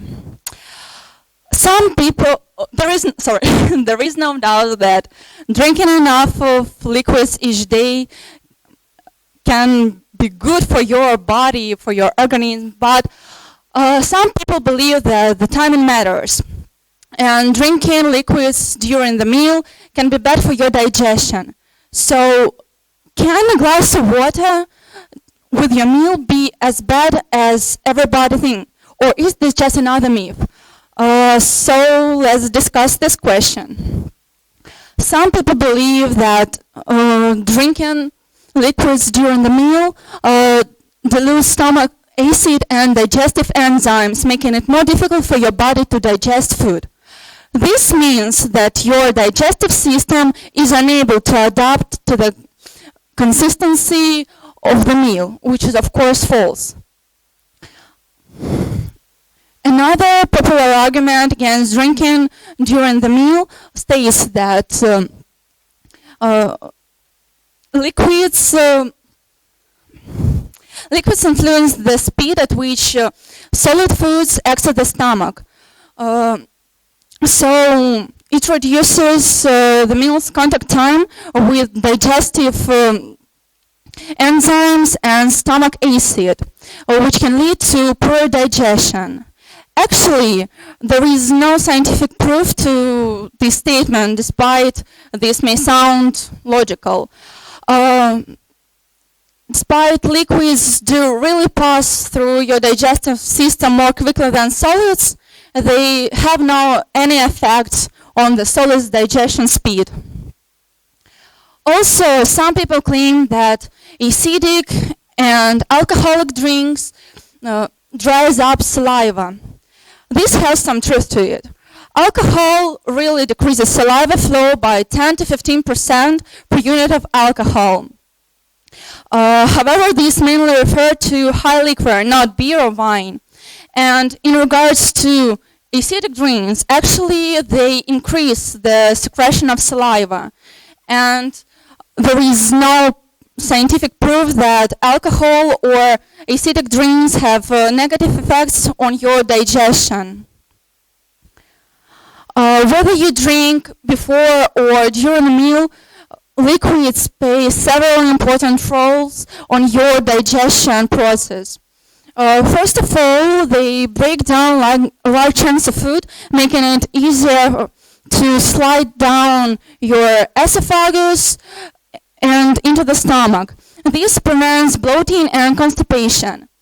It also can strengthen your teeth because, for example, if you have no opportunity to brush your teeth after eating, you can simply have a glass of water after your meal or rinse out your mouth. Also, it is well known that drinking is associated with weight loss and better energy, mood, and of course, it can make your skin better. And if you think to drink or not to drink water or other liquids during or before meals, just base your decision on what feels best. For example, if you feel bloated or liquids worsen your gastric reflux, you should avoid it. Otherwise, there is no evidence not to drink. Thank you for your attention.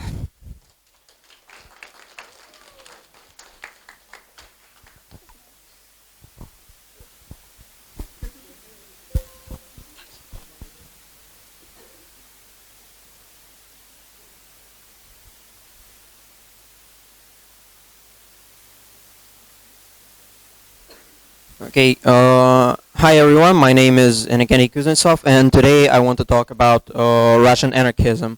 And the first thing I'd like to do is ask you, what do you think of when you portray an anarchist? Please raise your hand if you think of an anarchist as someone who curses a lot, does many crazy things, or someone you can't understand.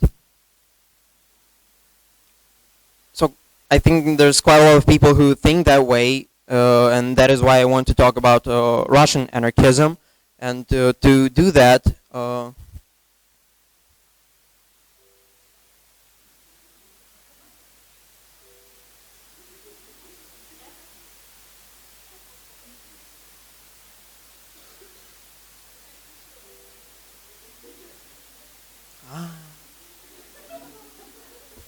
So, what is anarchism? It is a political philosophy that advocates self-governed society based on voluntary institutions, and it was first seen in works of Jean-Jacques Rousseau that said that an ideal society is going to be created when ideal morals in a society will occur. So, if you think of anarchism, you need to understand the basic principles of it. And the first principle is no authority, and to understand it, you may say that there is no big daddy watching you.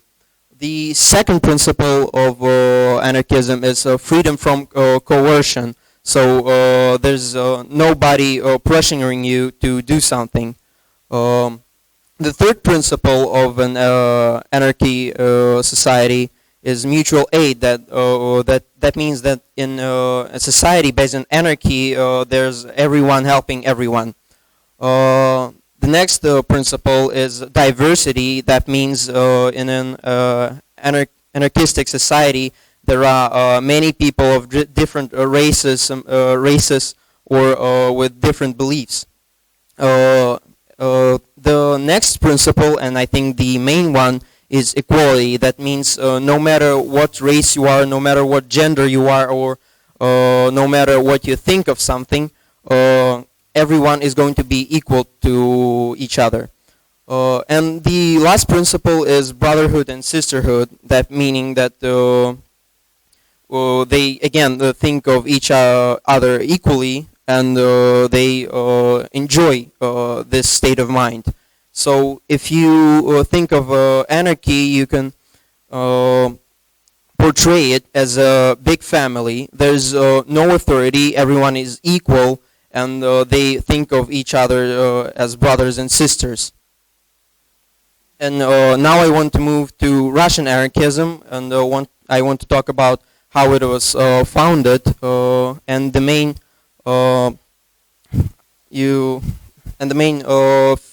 philosophers, so to say, are Peter Kropotkin and Mikhail Bakunin. Mikhail Bakunin was an Peter Kropotkin was firstly a geographer that discovered many things in Siberia, and he said that was an evolutionary emphasis on cooperation instead of competition in the Darwinian sense that made for success of species, including human. So he thought that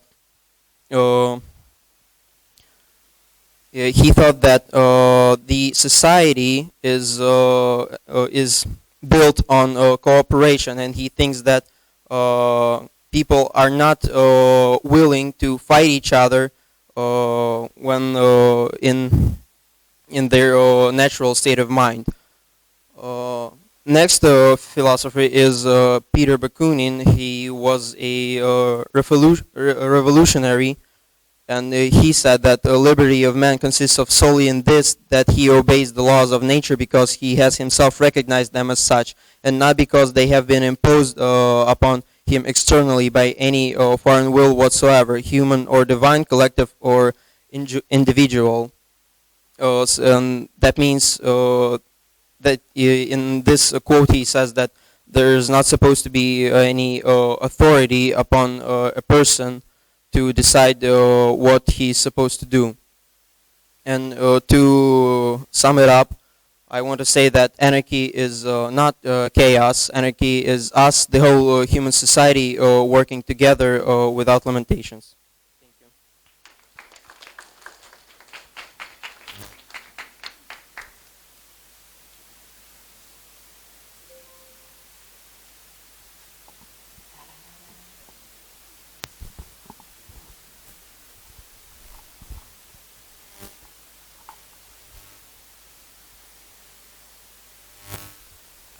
Hello everyone.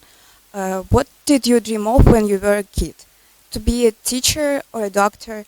Modern life offers you many more options. There are unusual jobs in the world. The reason why these jobs exist is that anyone can find themselves getting bored sometimes. So here we will take a look at some jobs for those who need diversity in their life. We can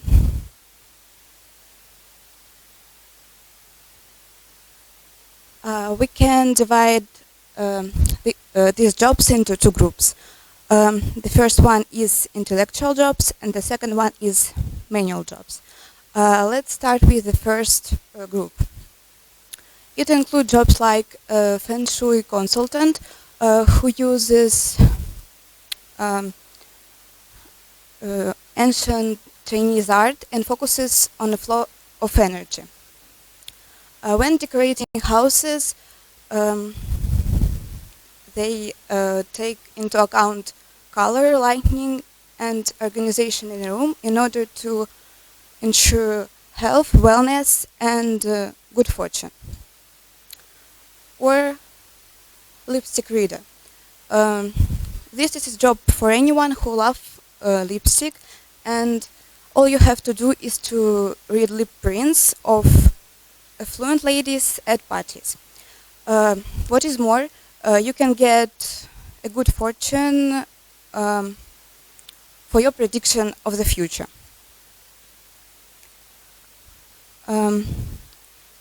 The second group include jobs like celebrity bodyguards who provide famous people with daily protection.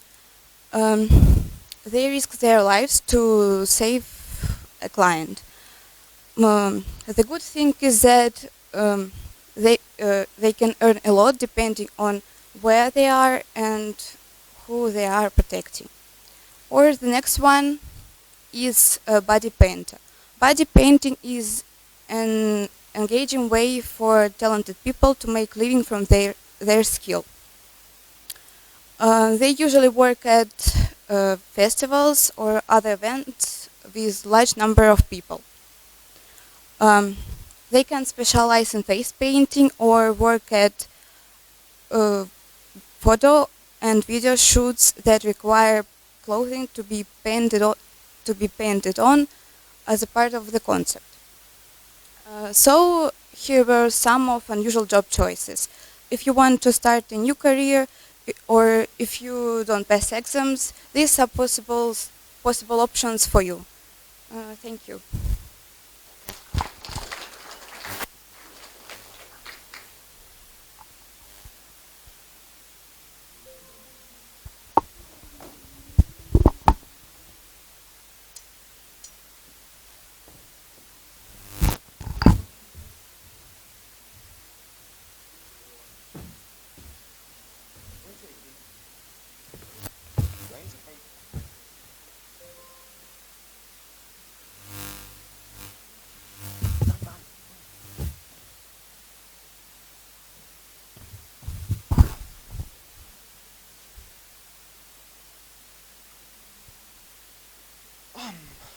Hi. Hi, my name is Jeff. And I think I need to give a disclaimer that I'm not being paid to show you Nagutskaya number 26, which you can buy in Perkrostok. And my name is Sergey. My name is Sergey, and it's the only thing you need to know about me. And I'm about to tell you something, tell you a story maybe, about meditation. We live in an incredibly busy world, and I think I don't have to prove it to you. Like, we always do something. Our mind always think about something. And, geez, just, I want you to take a moment and try to remember the exact last time when you did absolutely nothing. 10 minutes, undisturbed. And it's very weird, I think, because it's hard to remember that time, because we are talking about our mind, and it's the most precious and valuable resource of ours, and we rely upon it, and we want it to be content, we want it to be emotionally stable, happy. We also depend on it in case of being focused, creative, spontaneous. We want to do the best performance of ours. But most oftenly we get stressed, and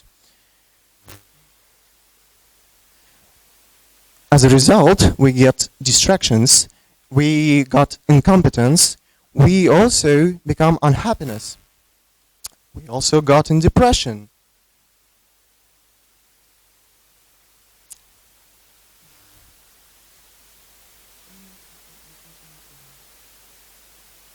You know, our mind is just whizzes around, going round, round, round, like a washing machine. And it's very, very strange, because I think it's not how it has to be. We all assume that being stressed is something as okay, but it's not. And I think meditation can help us to deal with that. But let's think about us all. How do we cope with stress? We try to do work, and we get grateful for the distraction. We also maybe hit the bottle and start taking medication, and that's not the real way out of this situation. In case of having a good technique which helps us to be good at doing something. And beauty of that is just we have to give it just 10 minutes every day, and we just have to be focused. And everybody think about meditation like trying to stop thoughts, to get rid of emotions, to control the mind. But reality is not like that. We have to meet emotions without judgment. We have to see the thought clearly. We have to be relaxed. And while being relaxed, we have to have focused mind. Yeah. Meditation offers the opportunity, the way to see that something, to get the different perspective, to see that things aren't always as they appear to us. And all you need to do is to take 10 minutes and to step back, to familiarize yourself with present moment, so you get to experience a great sense of focus. And I really appreciate this resource, and I want you to give it a try, because it's free, and you can have 10 courses of it for your whole life.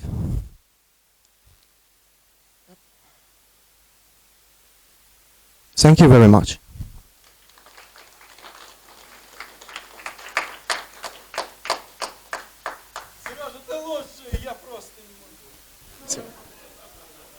It was special for you.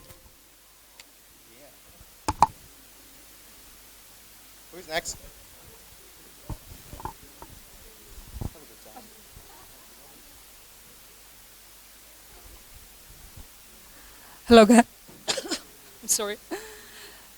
Hello, guys. My name is Sasha, and the topic I'm going to present now is, well, kind of complicated, delicate, and I guess sometimes very painful. Well, actually, speaking about things like pregnancy, motherhood, and parenthood already means taking a certain responsibility. So therefore, I'd like to disclaim that I do not pretend to tell any doctor's truth about it. I'm just going to share some ideas I've come up with, and I hope that my words will be helpful to some of you as well. So, I guess motherhood is one of the most important and complicated states in any woman's life. The attitude to it nowadays varies from being perceived as a kind of woman's duty to a total rejection. I believe that each woman, of course, should decide for herself, but now we are going to speak about a decision in favor of having a child. So many women, especially in Russia, think that motherhood is sort of guarantee of absolute and unconditional joy and happiness. But when it comes to real difficulties, they think of them just right at the time that they face them. Well, at best, they learn from their mistakes, but at worst, they think like, oh, okay, God sent me a child, so it means that he's gonna give me everything this child needs, and just do nothing. Well, I guess the last example is well known in our country for its absurdity. So, being pregnant and becoming a mother always means a milestone of great changes, but it never becomes positive without our great efforts. Just being pregnant or being a mother doesn't mean to be happy and self-realized. It is not a synonym of joy, but it is definitely that thing for which and because of which each woman has to at least try to do everything to become wiser, smarter, happier, and she never should sit on her hands. We shouldn't give birth to someone just to feel realized, because actually if we do, we never would. A woman who gives birth to her child just because it has to be done and raises them thoughtlessly is like to make both of them at least very unhappy. What means to be responsible, in my opinion? I think it is about taking care of our health. I'm very sorry, guys. About things we talk about, we believe in, we think of. About things we listen to, we read and we watch. It is also about how much we work, how much we learn from our mistakes, with how much patience and kindness we treat other people, finally, with how much joy and thankfulness we accept this life, with all of its joys and hardships. Well, speaking generally, whether or not we have children, this self-development should take our entire life. So you can ask me, why am I trying now to connect it with parenthood? Well, the gist is it becomes much more serious when it comes to being responsible not only for your own life, but for a life of another human being, for a human soul sent by God, universe, or destiny, whatever you believe in.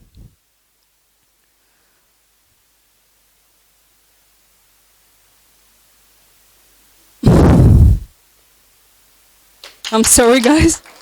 Oh, no. I'm not finished. I'm just trying to. Well, I'm a bit worried now, I guess. Well, I'm very sorry. Well, I guess all of you know that our children will follow our example. First of all, we have to bring up ourselves to be able to bring up our children. And to conclude, I'd like to finish with one wise Indian saying, which is also to be understood by lots of parents. A child is only a guest in your house. You must feed them, you must bring them up, and let them go. But it never means that we as parents are not responsible. Thank you so much, and I'm sorry. Who's next?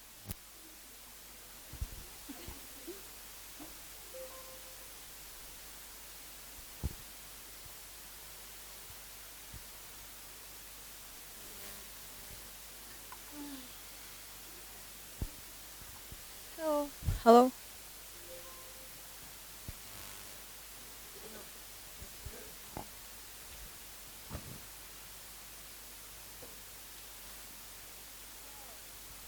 Hello.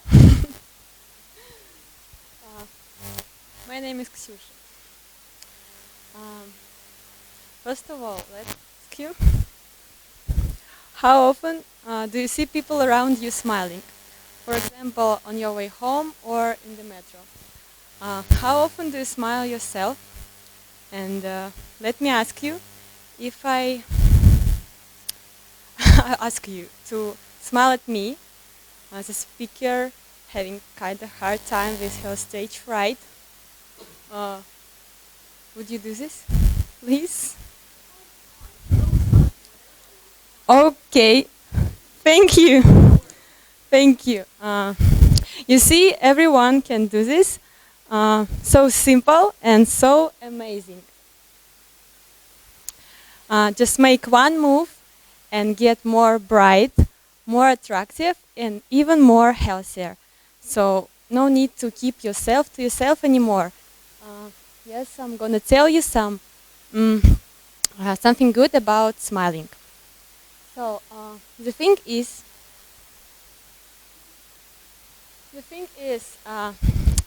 when person smiles, it affects a certain muscles within the body that release a chemical called endorphin. Endorphin triggers a positive feeling and lowers stress level. So you should give it a try. Even if you're not feeling happy, you can trick your body into thinking that you are. The more you smile, the more you stimulate your brain, the more happier you will feel. Also, the process of smiling encourages the release of serotonin, like endorphin. It's a chemical that has a strong connection with a person's happiness and well-being. It has many benefits, and one of which is it boosts your immune system. So, the saying is right. Laughing and smiling really can cure. Another point of view is that smiling makes you look more approachable. In fact, it has the same meaning all around the world. Positive meaning.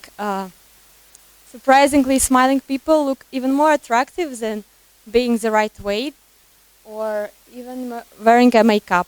So that's because it eases tension and make us feel more comfortable around each other.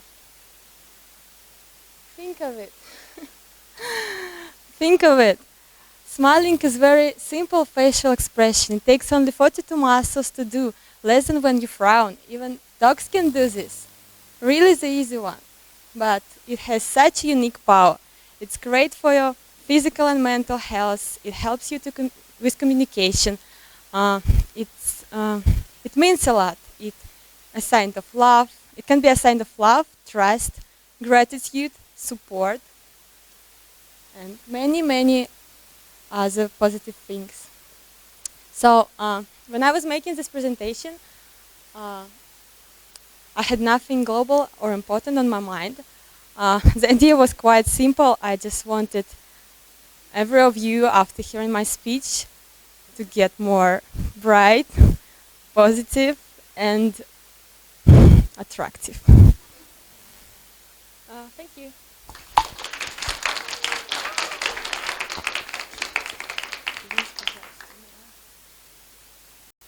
Who's next?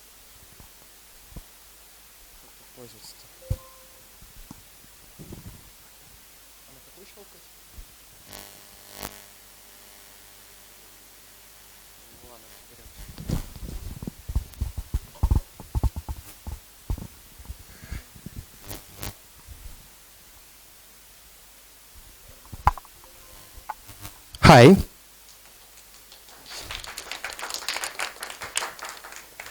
Okay, my name is Nikolai Ripinski, and I'm going to tell you about vegetarianism in a nutshell.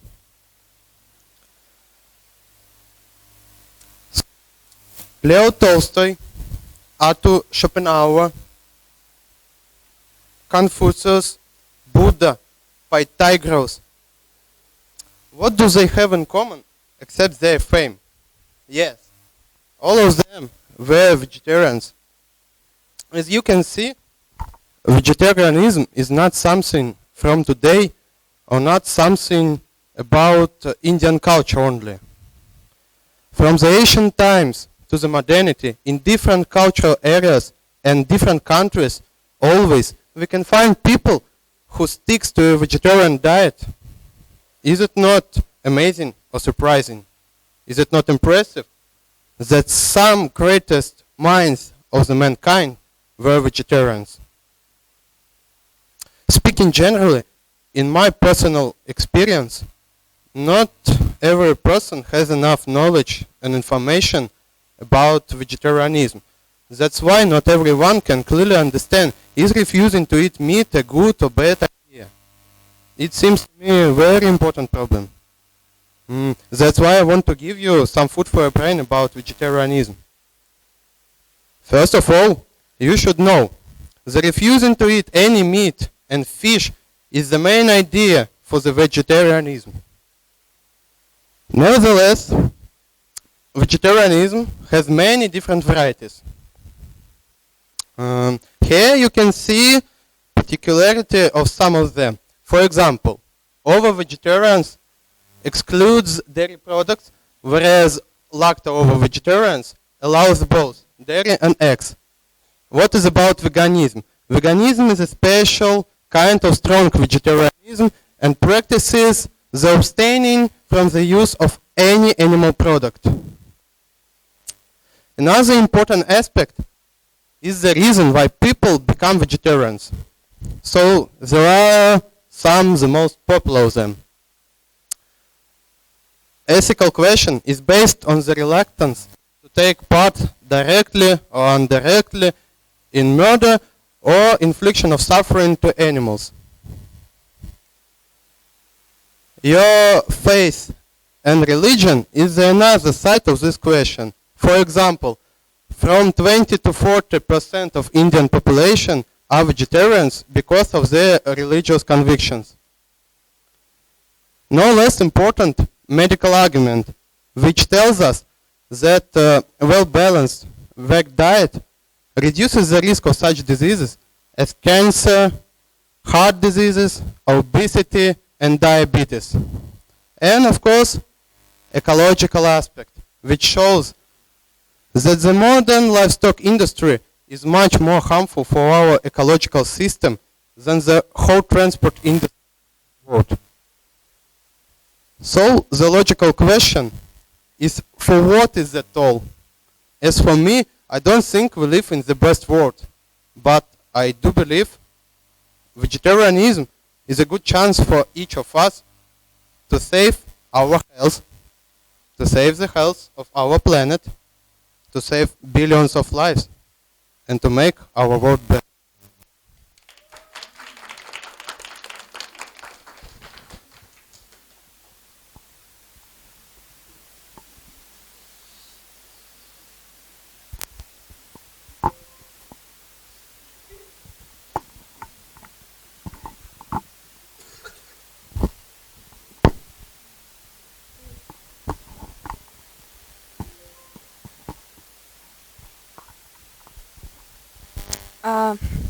Hi everybody, my name is Sima Volkova, and today I'm going to tell you about popular misconception about alcohol. Is it really as harmful as everyone thinks? At first, I'd like to say that this presentation isn't designed to make you an expert in the subject. Excessive alcohol consumption is harmful to your health.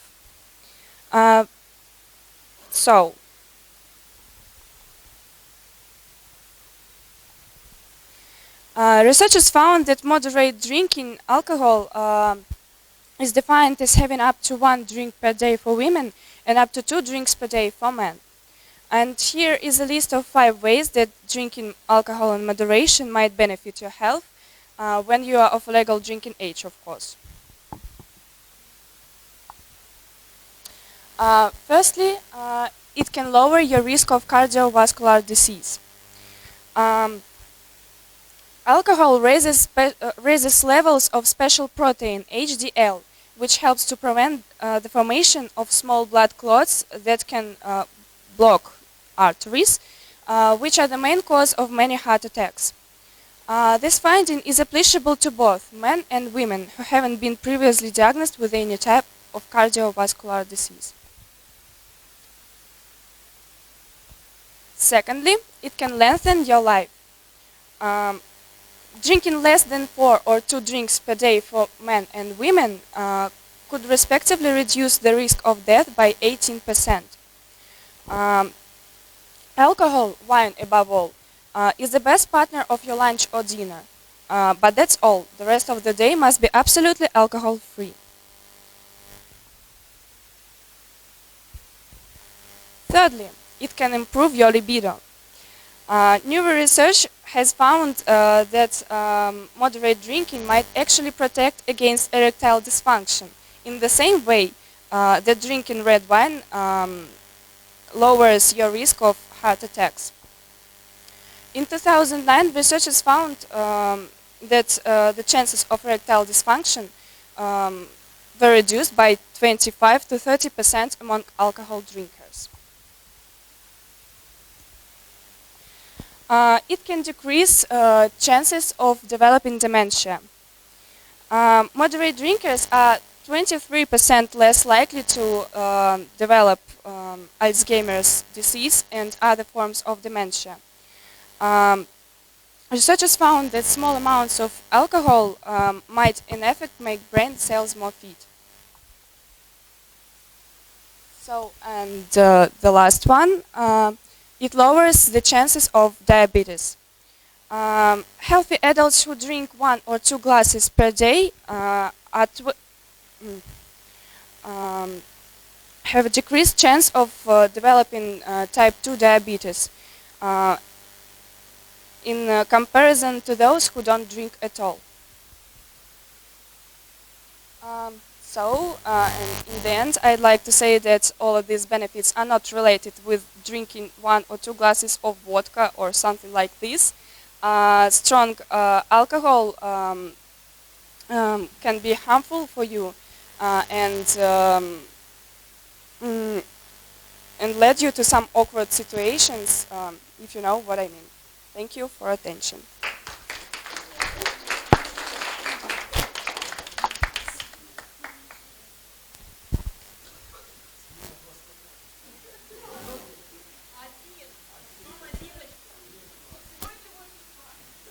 Hello, Luzhniki. I wish I could say. Some time ago, when I was preparing for talk and pondering the theme, I was browsing internet and looking for questions that concern people nowadays. And there were ones like, what is going to happen if the dollar collapses? Or what if Telegram gets blocked and so on. But then I got one that interested me and gave me food for thought. It sounded like this. Will my soul be purified if I donate money to charity? And then I decided to put the question another way. How can I be sure that my help will go to a good cause? So the issue I'd like to address is a philanthropy, and altruism. It sounds like a disease or a mental disorder, although probably it really is. Maybe the person was infected, was born sick, and so did I. But your support may not be as good as you expected. One of the most disturbing problems is fraud. It is common in such cases when you provide financial assistance. I conducted a small survey among my friends, and it turned out that almost everyone had faced a similar situation. I will not describe the details. Most of them were deceived by passers-by. On the street or in the subway, everyone had different reasons to ask them for money. This is a banal example. In our time, you cannot be sure that your money will not go into the pocket of the scammers. The internet is the most convenient way to collect money for pseudo charity. They may collect funds for the treatment of any person, on the restoration of the orphanage, or to feed the starving in a canal. A person who sincerely wants to help will call a mentioned number, which is actually a paid service, and a call or a message will cost quite expensive. And then he will transfer the money to the specified account, and they will go in another direction. The word charity is vilified by those people who are ready to compromise all their principles for the sake of easy profit. But also there are many other ways of creating of the good for those who really need it, and if you want it. We may donate food, clothing, toys if it comes to helping orphans and the elderly people. We may engage in volunteer activities, directly take care of them, communicate, or organize performances. We may become a donor after all of a health loss. For example, about a week ago I received a message from the hematology center, and which was said that my platelets were successfully transfused to the patient, and it helped to continue the treatment. And that is the feedback which of now I am talking about. One of the speakers of TED Talks, Dan Pilata, in his speech where he discussed the role of for-profit and non-profit organizations in the changing the world for the better, said these phrases. Philanthropy is the market for love. It is the market for those people for whom there is no other market coming. People who need help simply have no chances to be used or deceived. So how can you be sure that your help will not be lost? If your diagnosis is clear and you are terminally ill with a philanthropy, be careful with the drugs that you use. Some of them have quite unpleasant side effects. Thank you for listening.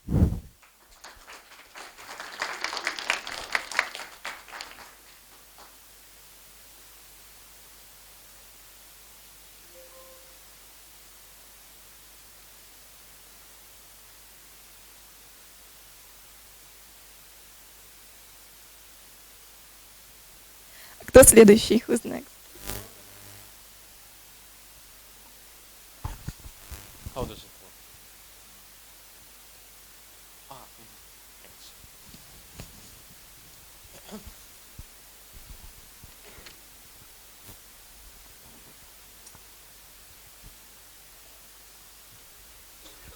work? Is everybody ready? Thanks. Well, my name is George. Let the Mortal Kombat begin.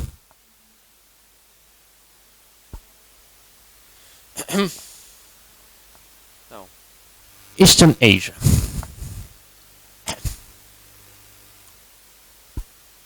As you can see, Eastern Asia. Why it's important to research modern history of Eastern Asia, folks? Because there are a lot of mono-ethnic nations in this region. Of course, it is future economical center. What's interesting, the population of this region has strong nationalist sentiments against some neighbors, but have them strong trade relationships. Also, it is potential conflict zone. Now, let us check 3 key states of this region. First of them is China. As you can see, area of accumulation is the key historical period of modern China. Because during this period, the country which lost 2 opium wars and the first Sino-Japanese war later became the Republic. Of course, started a civil war between nationalists and communists, which were later united into one front against Japanese again in the second Sino-Japanese war, and in this war were victorious. After then, the civil war started again, where communists defeated nationalists and proclaimed the People's Republic. Now China has territorial dispute with Japan on the Yaro archipelago. No, Korea.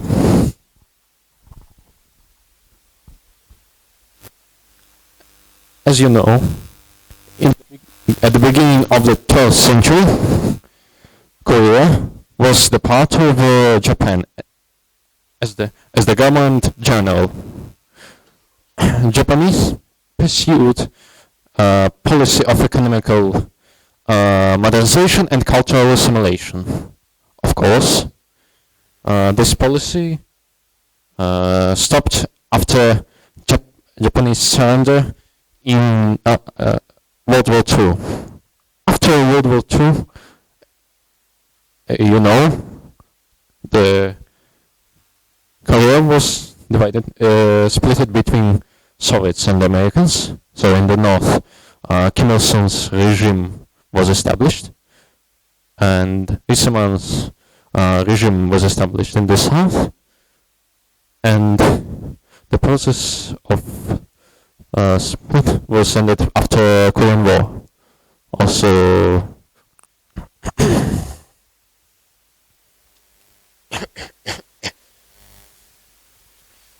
of course, a problem of the unification is the serious problem between two political regimes which were established after Korean War.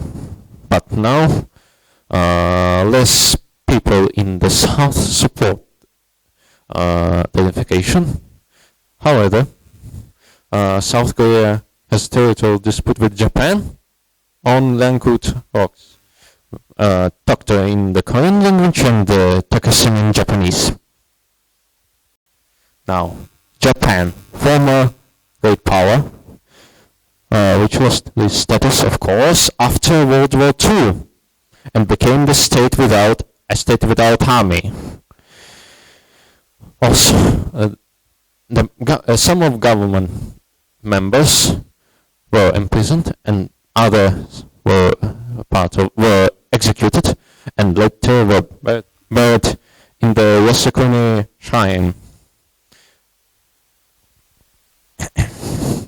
Of course, in the Japanese population has often this revanchist sentiments, and politicians and historians attempt to revise World War II results and war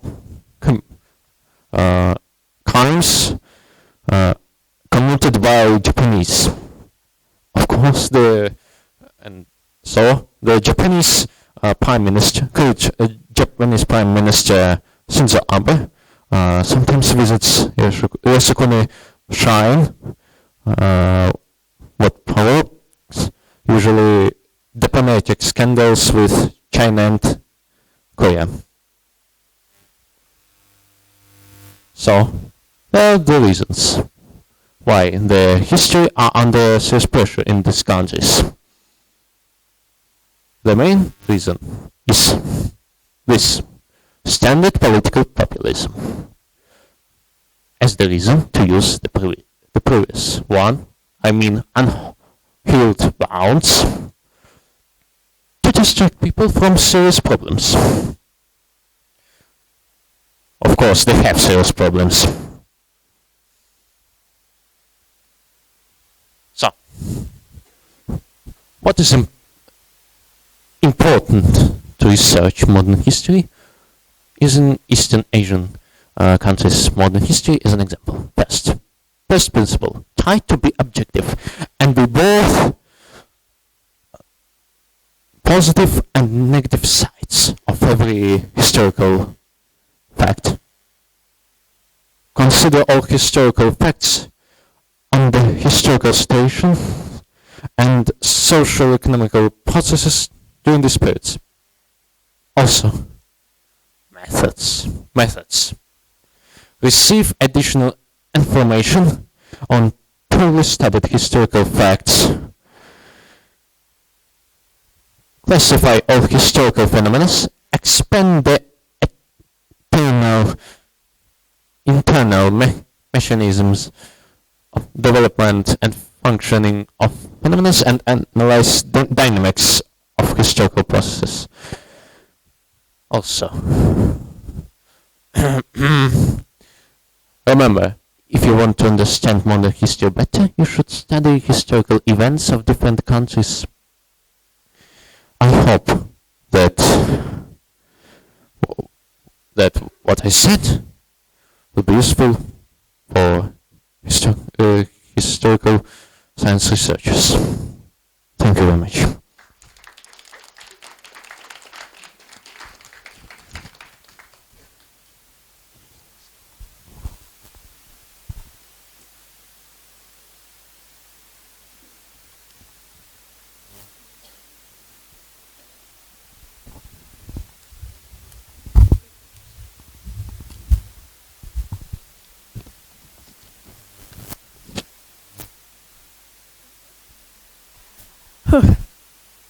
Good evening, dear colleagues.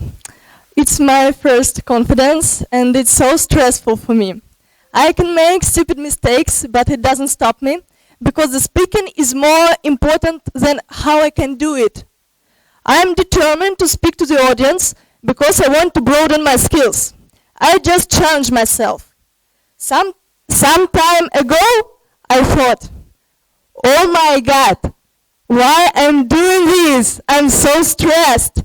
If I make a mess and I fail, everything starts scaring me.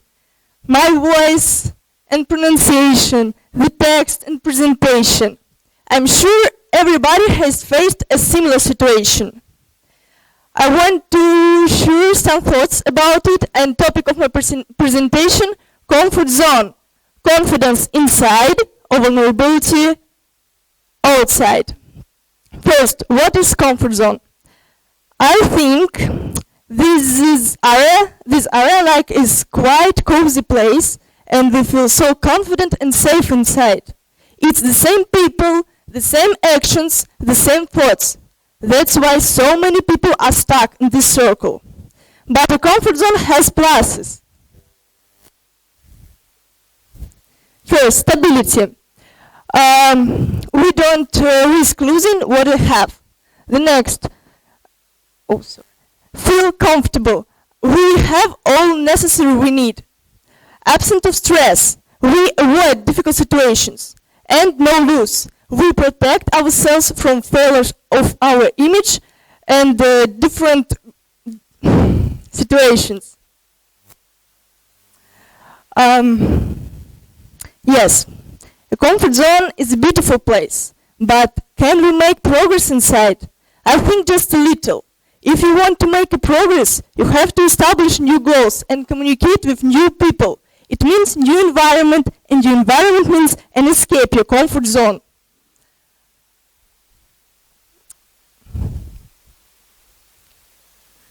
But we so fear of failure and taking a risk.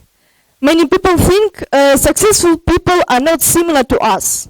It's wrong. Just successful people tend to another way of thinking. And I want to share some tips of this way. First, be optimistic. It makes fear of failure unimportant.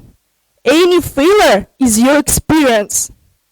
Take the advice from more skilled person. It's obvious, I think. If you follow more skilled person, you will be more successful also. Take advice with people of different interesting. First, you find your information, and second, you can join each other to solve different goals. Broaden your skills. Open something new. Search new hobbies. Just discover and explore yourself. And create your own goals and evaluate your progress. Make a list with your priorities and get it. Very often, people give up after the first failure. Of course, it's wrong.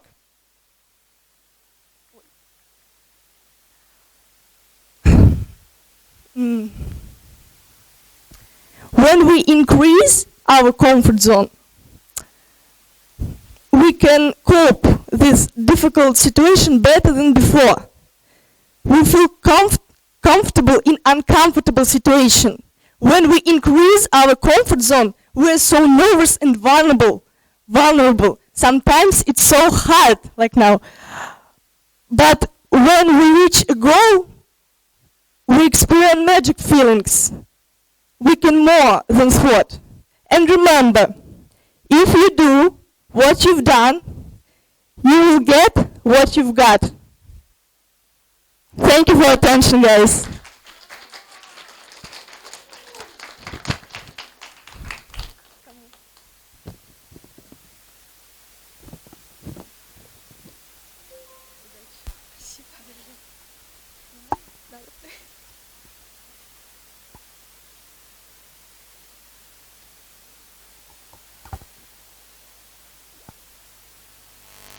Good evening, everyone. My name is Yakovleva Alexandra, and today I'd like to talk about VR devices and usage of this. Over time, mankind has been slowly but surely creating even richer ways to stimulate our senses. Things really started to take off in 20th century with the innovative computer and electronic technologies. First of all, I'd like to represent you some worthy predecessors of modern VR devices. Look at the screen. This is stereoscope. Viewing two side-by-side stereoscopic images gives the user a sense of depth and immersion. The same principle is being used for Google Cardbox and the low-budget VR devices for mobile phones. This is Sensorama. It's a arcade-styled theatre cabinet that could stimulate all of the senses, not just sound and sight. It featured stereo speakers, 3D display, vibrating chairs, smell generators, and fans. It intended to fully immerse the person into the film. In 1968, Ivan Sutherland and his student created the first ever VR headset called Sword of Damocles. It was scary and large thing that was too heavy for any user to comfortably wear. Also, it's suspended from the ceiling, hence its name. Also, to use it, the user had to be strapped into the device. While virtual reality was only a concept, it was available only for a narrow circle of consumers. But soon after the release of the first affordable device, people understood the true potential of it. Well, now I'd like to dream about a future in which VR helmet is an ordinary thing in our everyday life.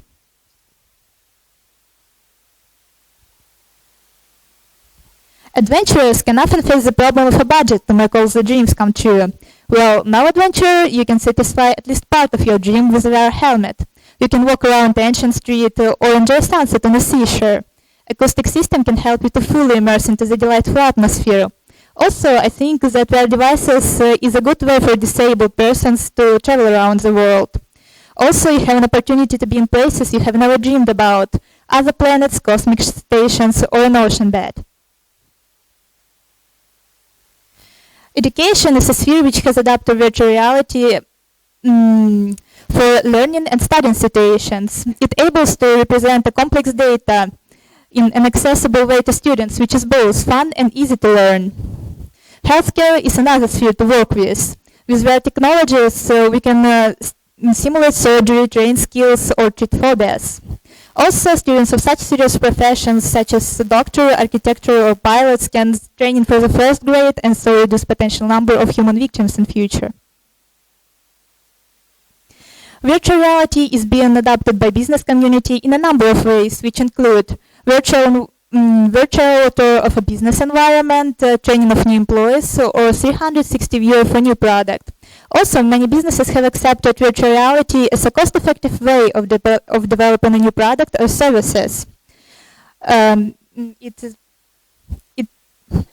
With virtual reality devices, we can test a prototype without developing several versions of it, which can be time-consuming and expensive.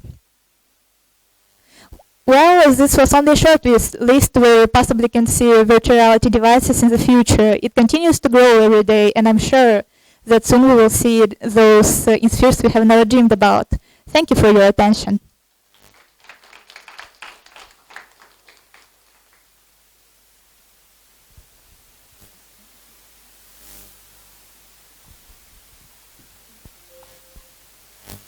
Good evening, everyone. Okay. My name is Nastya, and today I'm going to tell you about 5 factors of people health.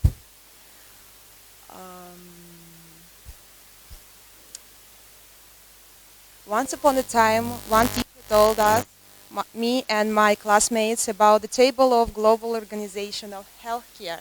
It illustrated different factors influence on our health. honestly, I was so shocked of quality statistics that even now I'm tell about it to everyone who are interested in it. Probably you really don't interested, but you don't have another choice. Sorry. Uh, this research was made in 18th in order to help people to improve the quality of their life. But not so many people really know the main reason of their problem and don't know about the statistics. The Global Organization of Healthcare found that there were 4 main factors influence on our health. It is genetic factor, environmental state, medical provision, and lifestyle. Today I would like to talk about each of them in more detail.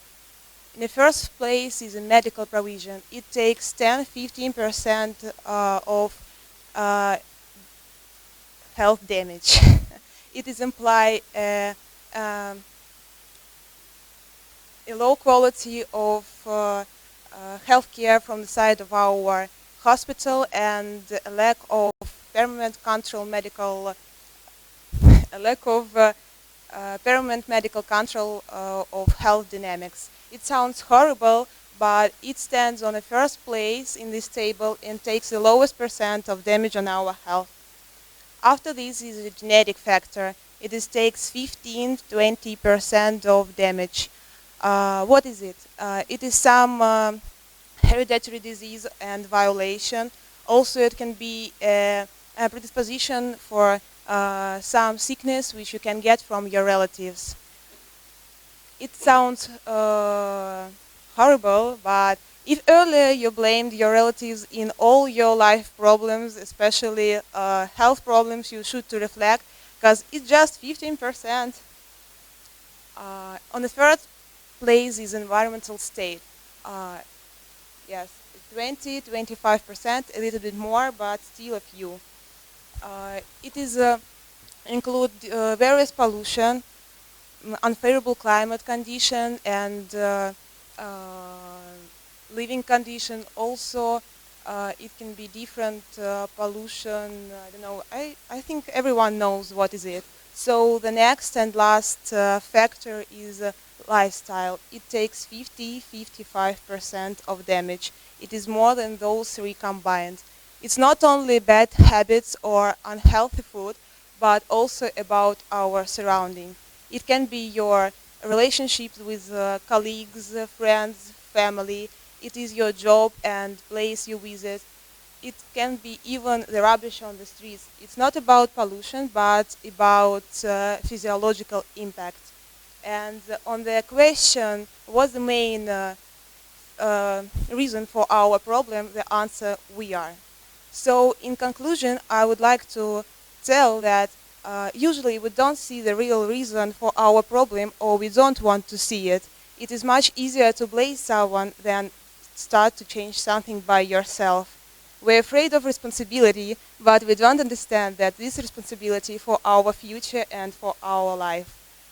Maybe you have already known about all these things, but I think that it's never bad to remind about something important. Thank you.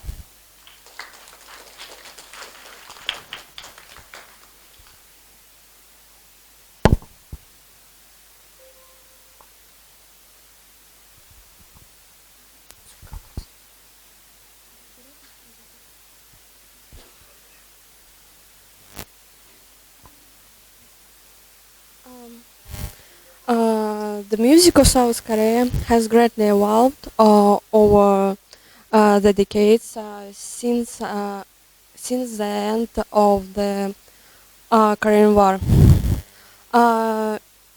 It has roots in the traditional music of the Korean people, but still is really different. Contemporary South Korean music can be divided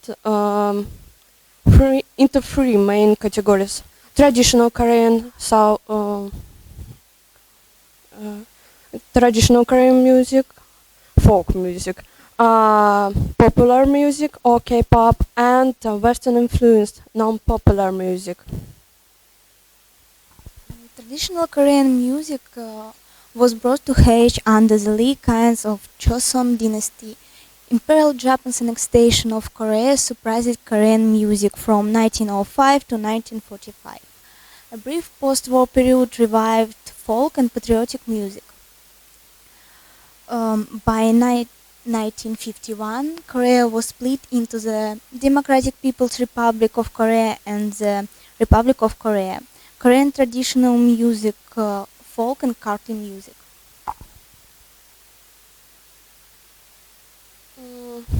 Korean popular music, typically referred to as K-pop, is a highly American industry from Asia. Contemporary K-pop is dominated by dance groups featuring young entertainers who wear the latest fashion and have the best dance skills. The most popular groups in K-pop are Big Bang, EXO, BTS, Super Junior, Tierra, Red Velvet, 2NE1, and Blackpink, and Girls' Generation. Rock music. Rock music is said to have come to Korea from the 8th United States Army, based Korea after the Korean War. In the 1980s, popular musical tastes moved away from rock music. The science was dominated by heavy metal music, in particular Baekdusan, Bukwal, and Sinale. Ballad. Influenced by Western melodies and sentimental ballad. Ballad-style songs were nationally introduced into the mainstream market in the 1960s. The Korean ballad style of music into popularity in the 1980s to become a staple genre in modern Korean music. Generally, Korean music is getting more and more popular internationally. Thank you for attention.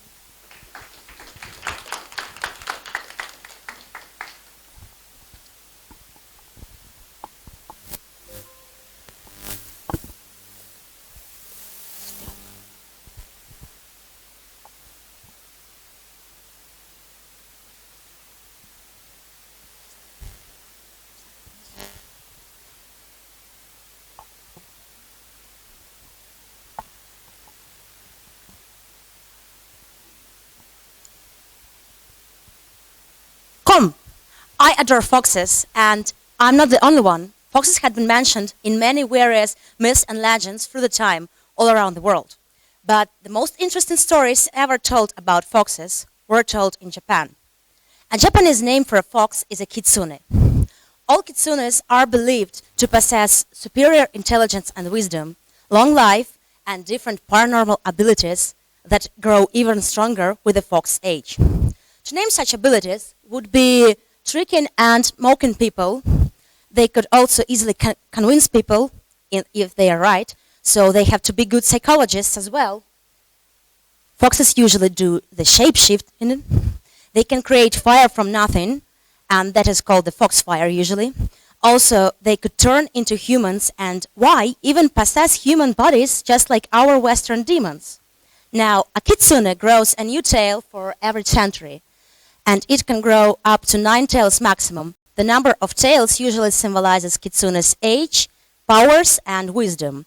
When the ninth tail is grown, a kitsune turns white, silver, or golden, and now becomes the celestial creature, or the divine messenger, or a powerful spirit, or even a god. The great example here would be the Inari goddess. She is a Japanese goddess of crops and fields who used to be a usual kitsunes. Now, Japanese people distinguish between two types of kitsunes. There are the nice ones, and there are the naughty ones. The nice ones are the god's servants Well, usually the inner goddess servants, but who cares? They are the divine messengers, and they may bring people good luck and wealth. It doesn't mean, though, that the nice foxes cannot behave naughty. They also do that. They can also trick, mock, or prank someone, but in order to teach someone a lesson or to punish for their sins. The naughty ones, however, those are the nasty wild creatures who find delight in mischiefs and even evil.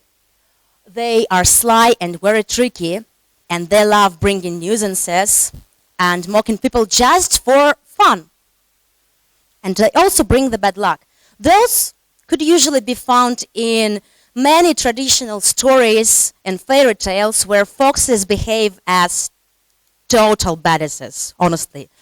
But despite all that said, all foxes are believed to be very faithful creatures who remember friendships, who always repay for any favor done to them, and who very faithfully do keep their promises. If they gave you a promise, be sure that a fox would keep it.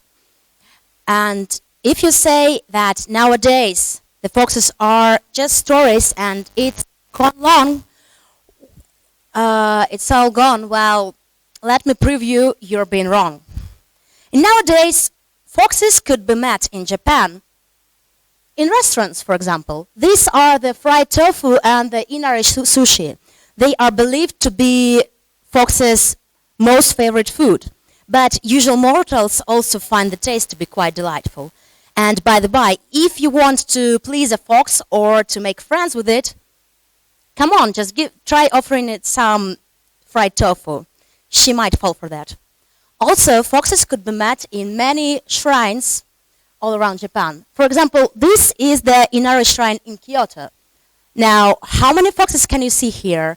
I'm sure it would take great amount of time to count everyone. Also, foxes could be met in everyday Japanese language. For example, did you know that the fox wedding would usually mean in Japanese not the big celebration with male and female fox, but the blind rain? This is because of an old children fairy tale about the fox who fell in love and wedded on the day with the blind rain. And if you want to find out some more about this fairy tale, you could contact me later and I'll tell you everything. Moreover, instead of hello when phone calling someone, people in Japan say moshi moshi. This is a short spell that wardens kitsunes away. It's believed that a fox could never say these two words without making mistakes in them. So this is a great way to this may be a great way to find out if you're speaking with a fox or not. Well, just to be careful.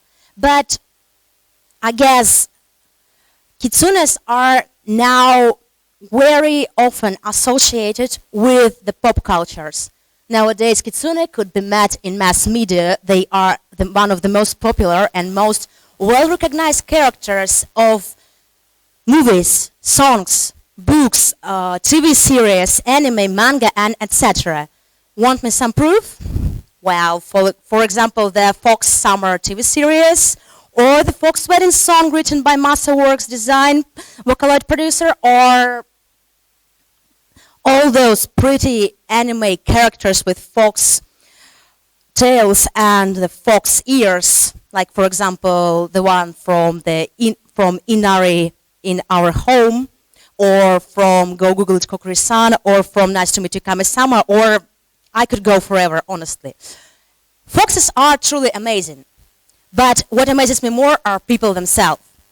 Only they could turn something unknown and totally terrifying into beautiful and interesting stories to tell and colorful traditions.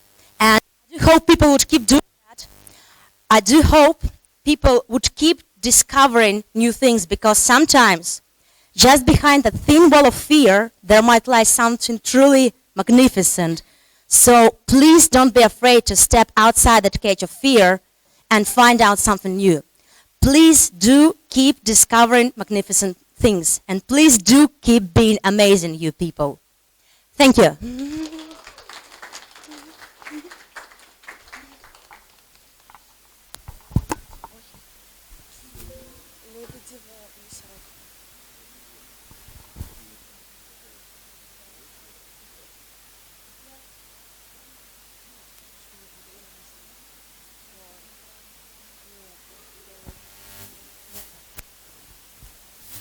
Well, hello everyone who is still here. You're very patient. So, my name is Barbara and this is Kathy. And we are here to tell you about time management basics. So, let's escape our comfort zone. Oh, sorry. And where is... Ah. Nowadays, many people works for themselves from their laptop or even mobile phones. So they can do it from anywhere and there is no one who tells them to stick to the schedule. However, this type of work still requires some discipline for workers to stay productive in their business. So we are here to tell you about some time management tips which can be very useful in business and work, and they can also help us in our daily life. For example, I'm an Instagram lifestyle blogger and I use these tips every day to manage to do everything on time. Well, the first tip is called Know Your Goals. Make sure you're engaging activities that support your business goals, both short and long terms. Your plan should revolve around activities and tasks which directly relate to make you successful in your business. Prioritize wisely. Looking in what goes into making up your day, where do your activities fit into these categories? So the first one, important and urgent. Tasks that must be done, do them right away. Important but not urgent. Tasks that appear important but upon closer examination they aren't. Decide when to do them. Not important but urgent.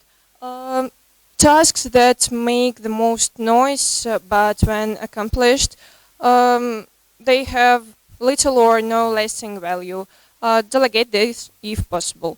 And not important and not urgent tasks, so it's low priority stuff and you can just do them later.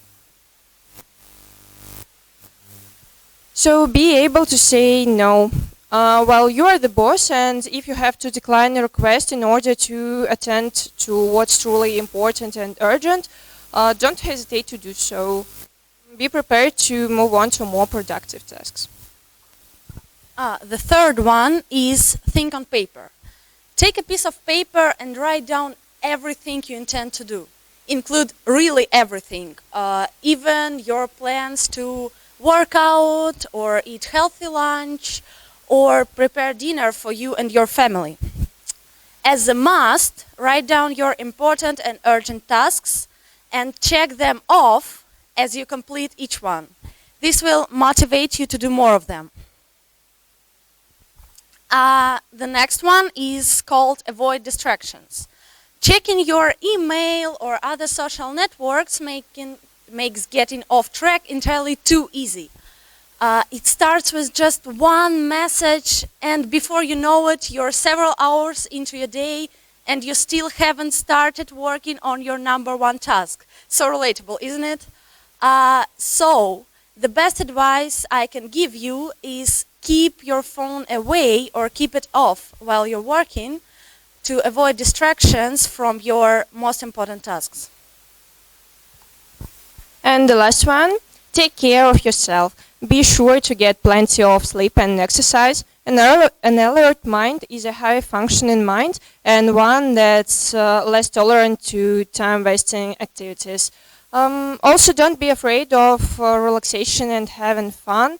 A good rest during the weekend will give you power to stay concentrated and energetic while you are working. In conclusion, we want to say that these tips can be really helpful in your daily life, even if you're not blogger or even if you're not working. This advice also can help you in your daily life, in study, and even in your other activities, for example, meetings with your friends or family. Thank you for your attention.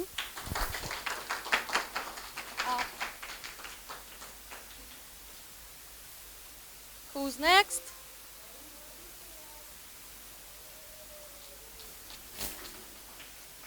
Как это работает? Вот сюда больше.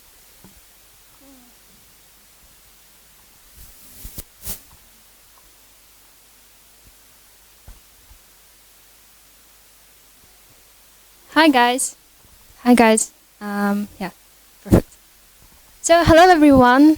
I'm glad I'm on the stage finally. I'm the last, but I hope that not the least.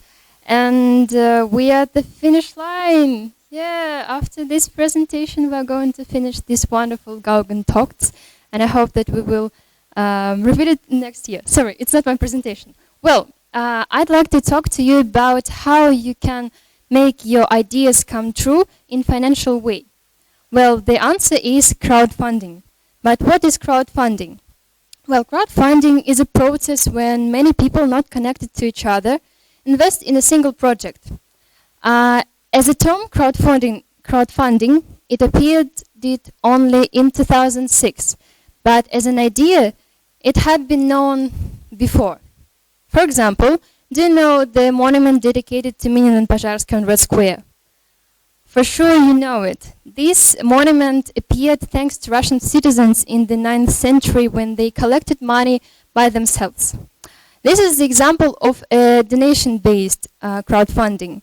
But nowadays there are 4 types of participating financing.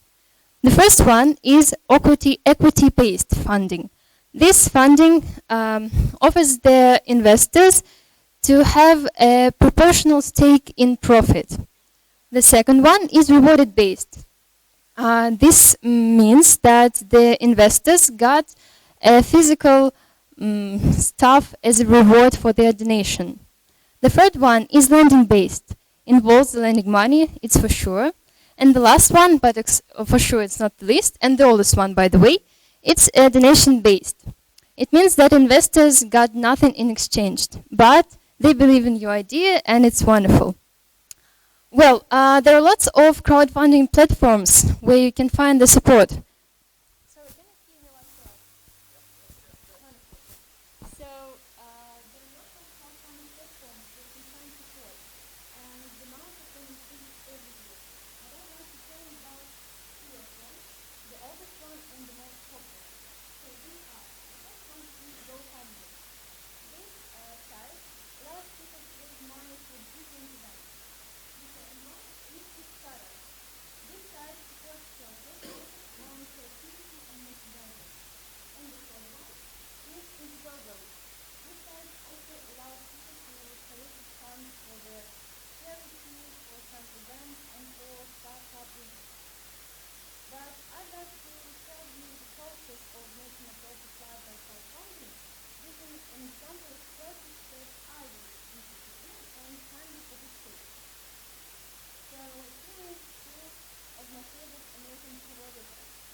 Short review of this page. As you can see, there is an explanation video, also a description of their story, of their goals and their steps.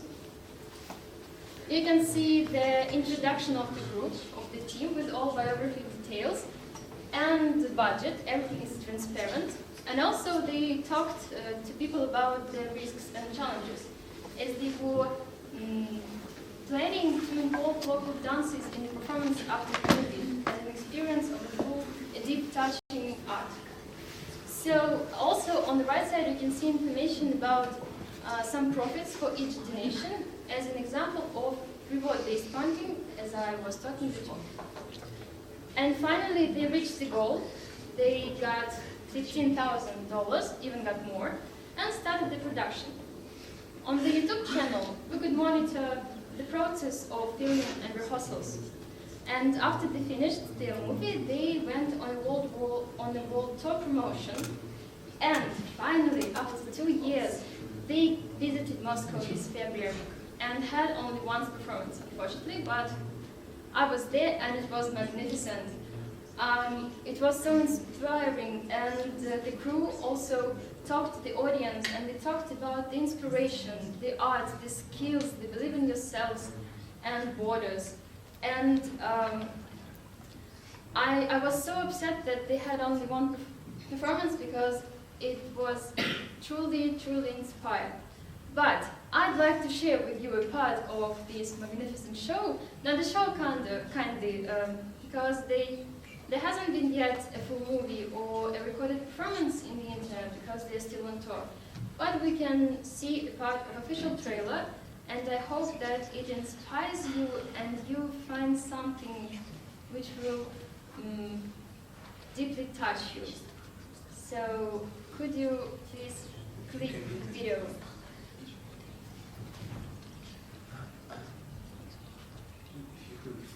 No, it's not. So you have to click the video just like.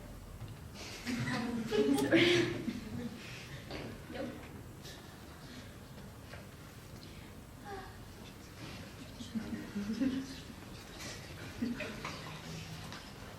Doesn't work. Have you uploaded? You mean the file, the actual file, because sometimes it doesn't work. no? But I have checked that on the other laptop, so I thought that it would work. The main point is the Oh other. gosh! Oh gosh! Frankly speaking, it's a perfect chance to see the whole trailer on the YouTube channel. Maybe we can do it right now because we had to make our performance only in 4 minutes, and that's why I had to cut the visual trailer and cut lots of wonderful moments. But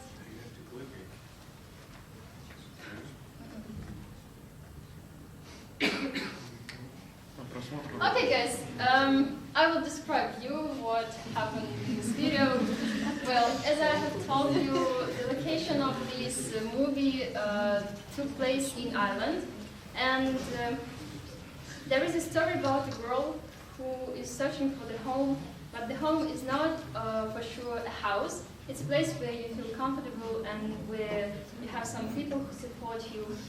And the girl met lots of people who were seeking themselves too, and they tried to express themselves in dancing, express their, I don't know, fears and problems. And the music also was so dramatical that you can feel this, I don't know, innate fear. Well, the vibes were so wonderful, so I strongly recommend you to search for this official trailer and to watch it, and when the movie will be released, also to enjoy it. I hope you enjoy it. So, thank you for your attention.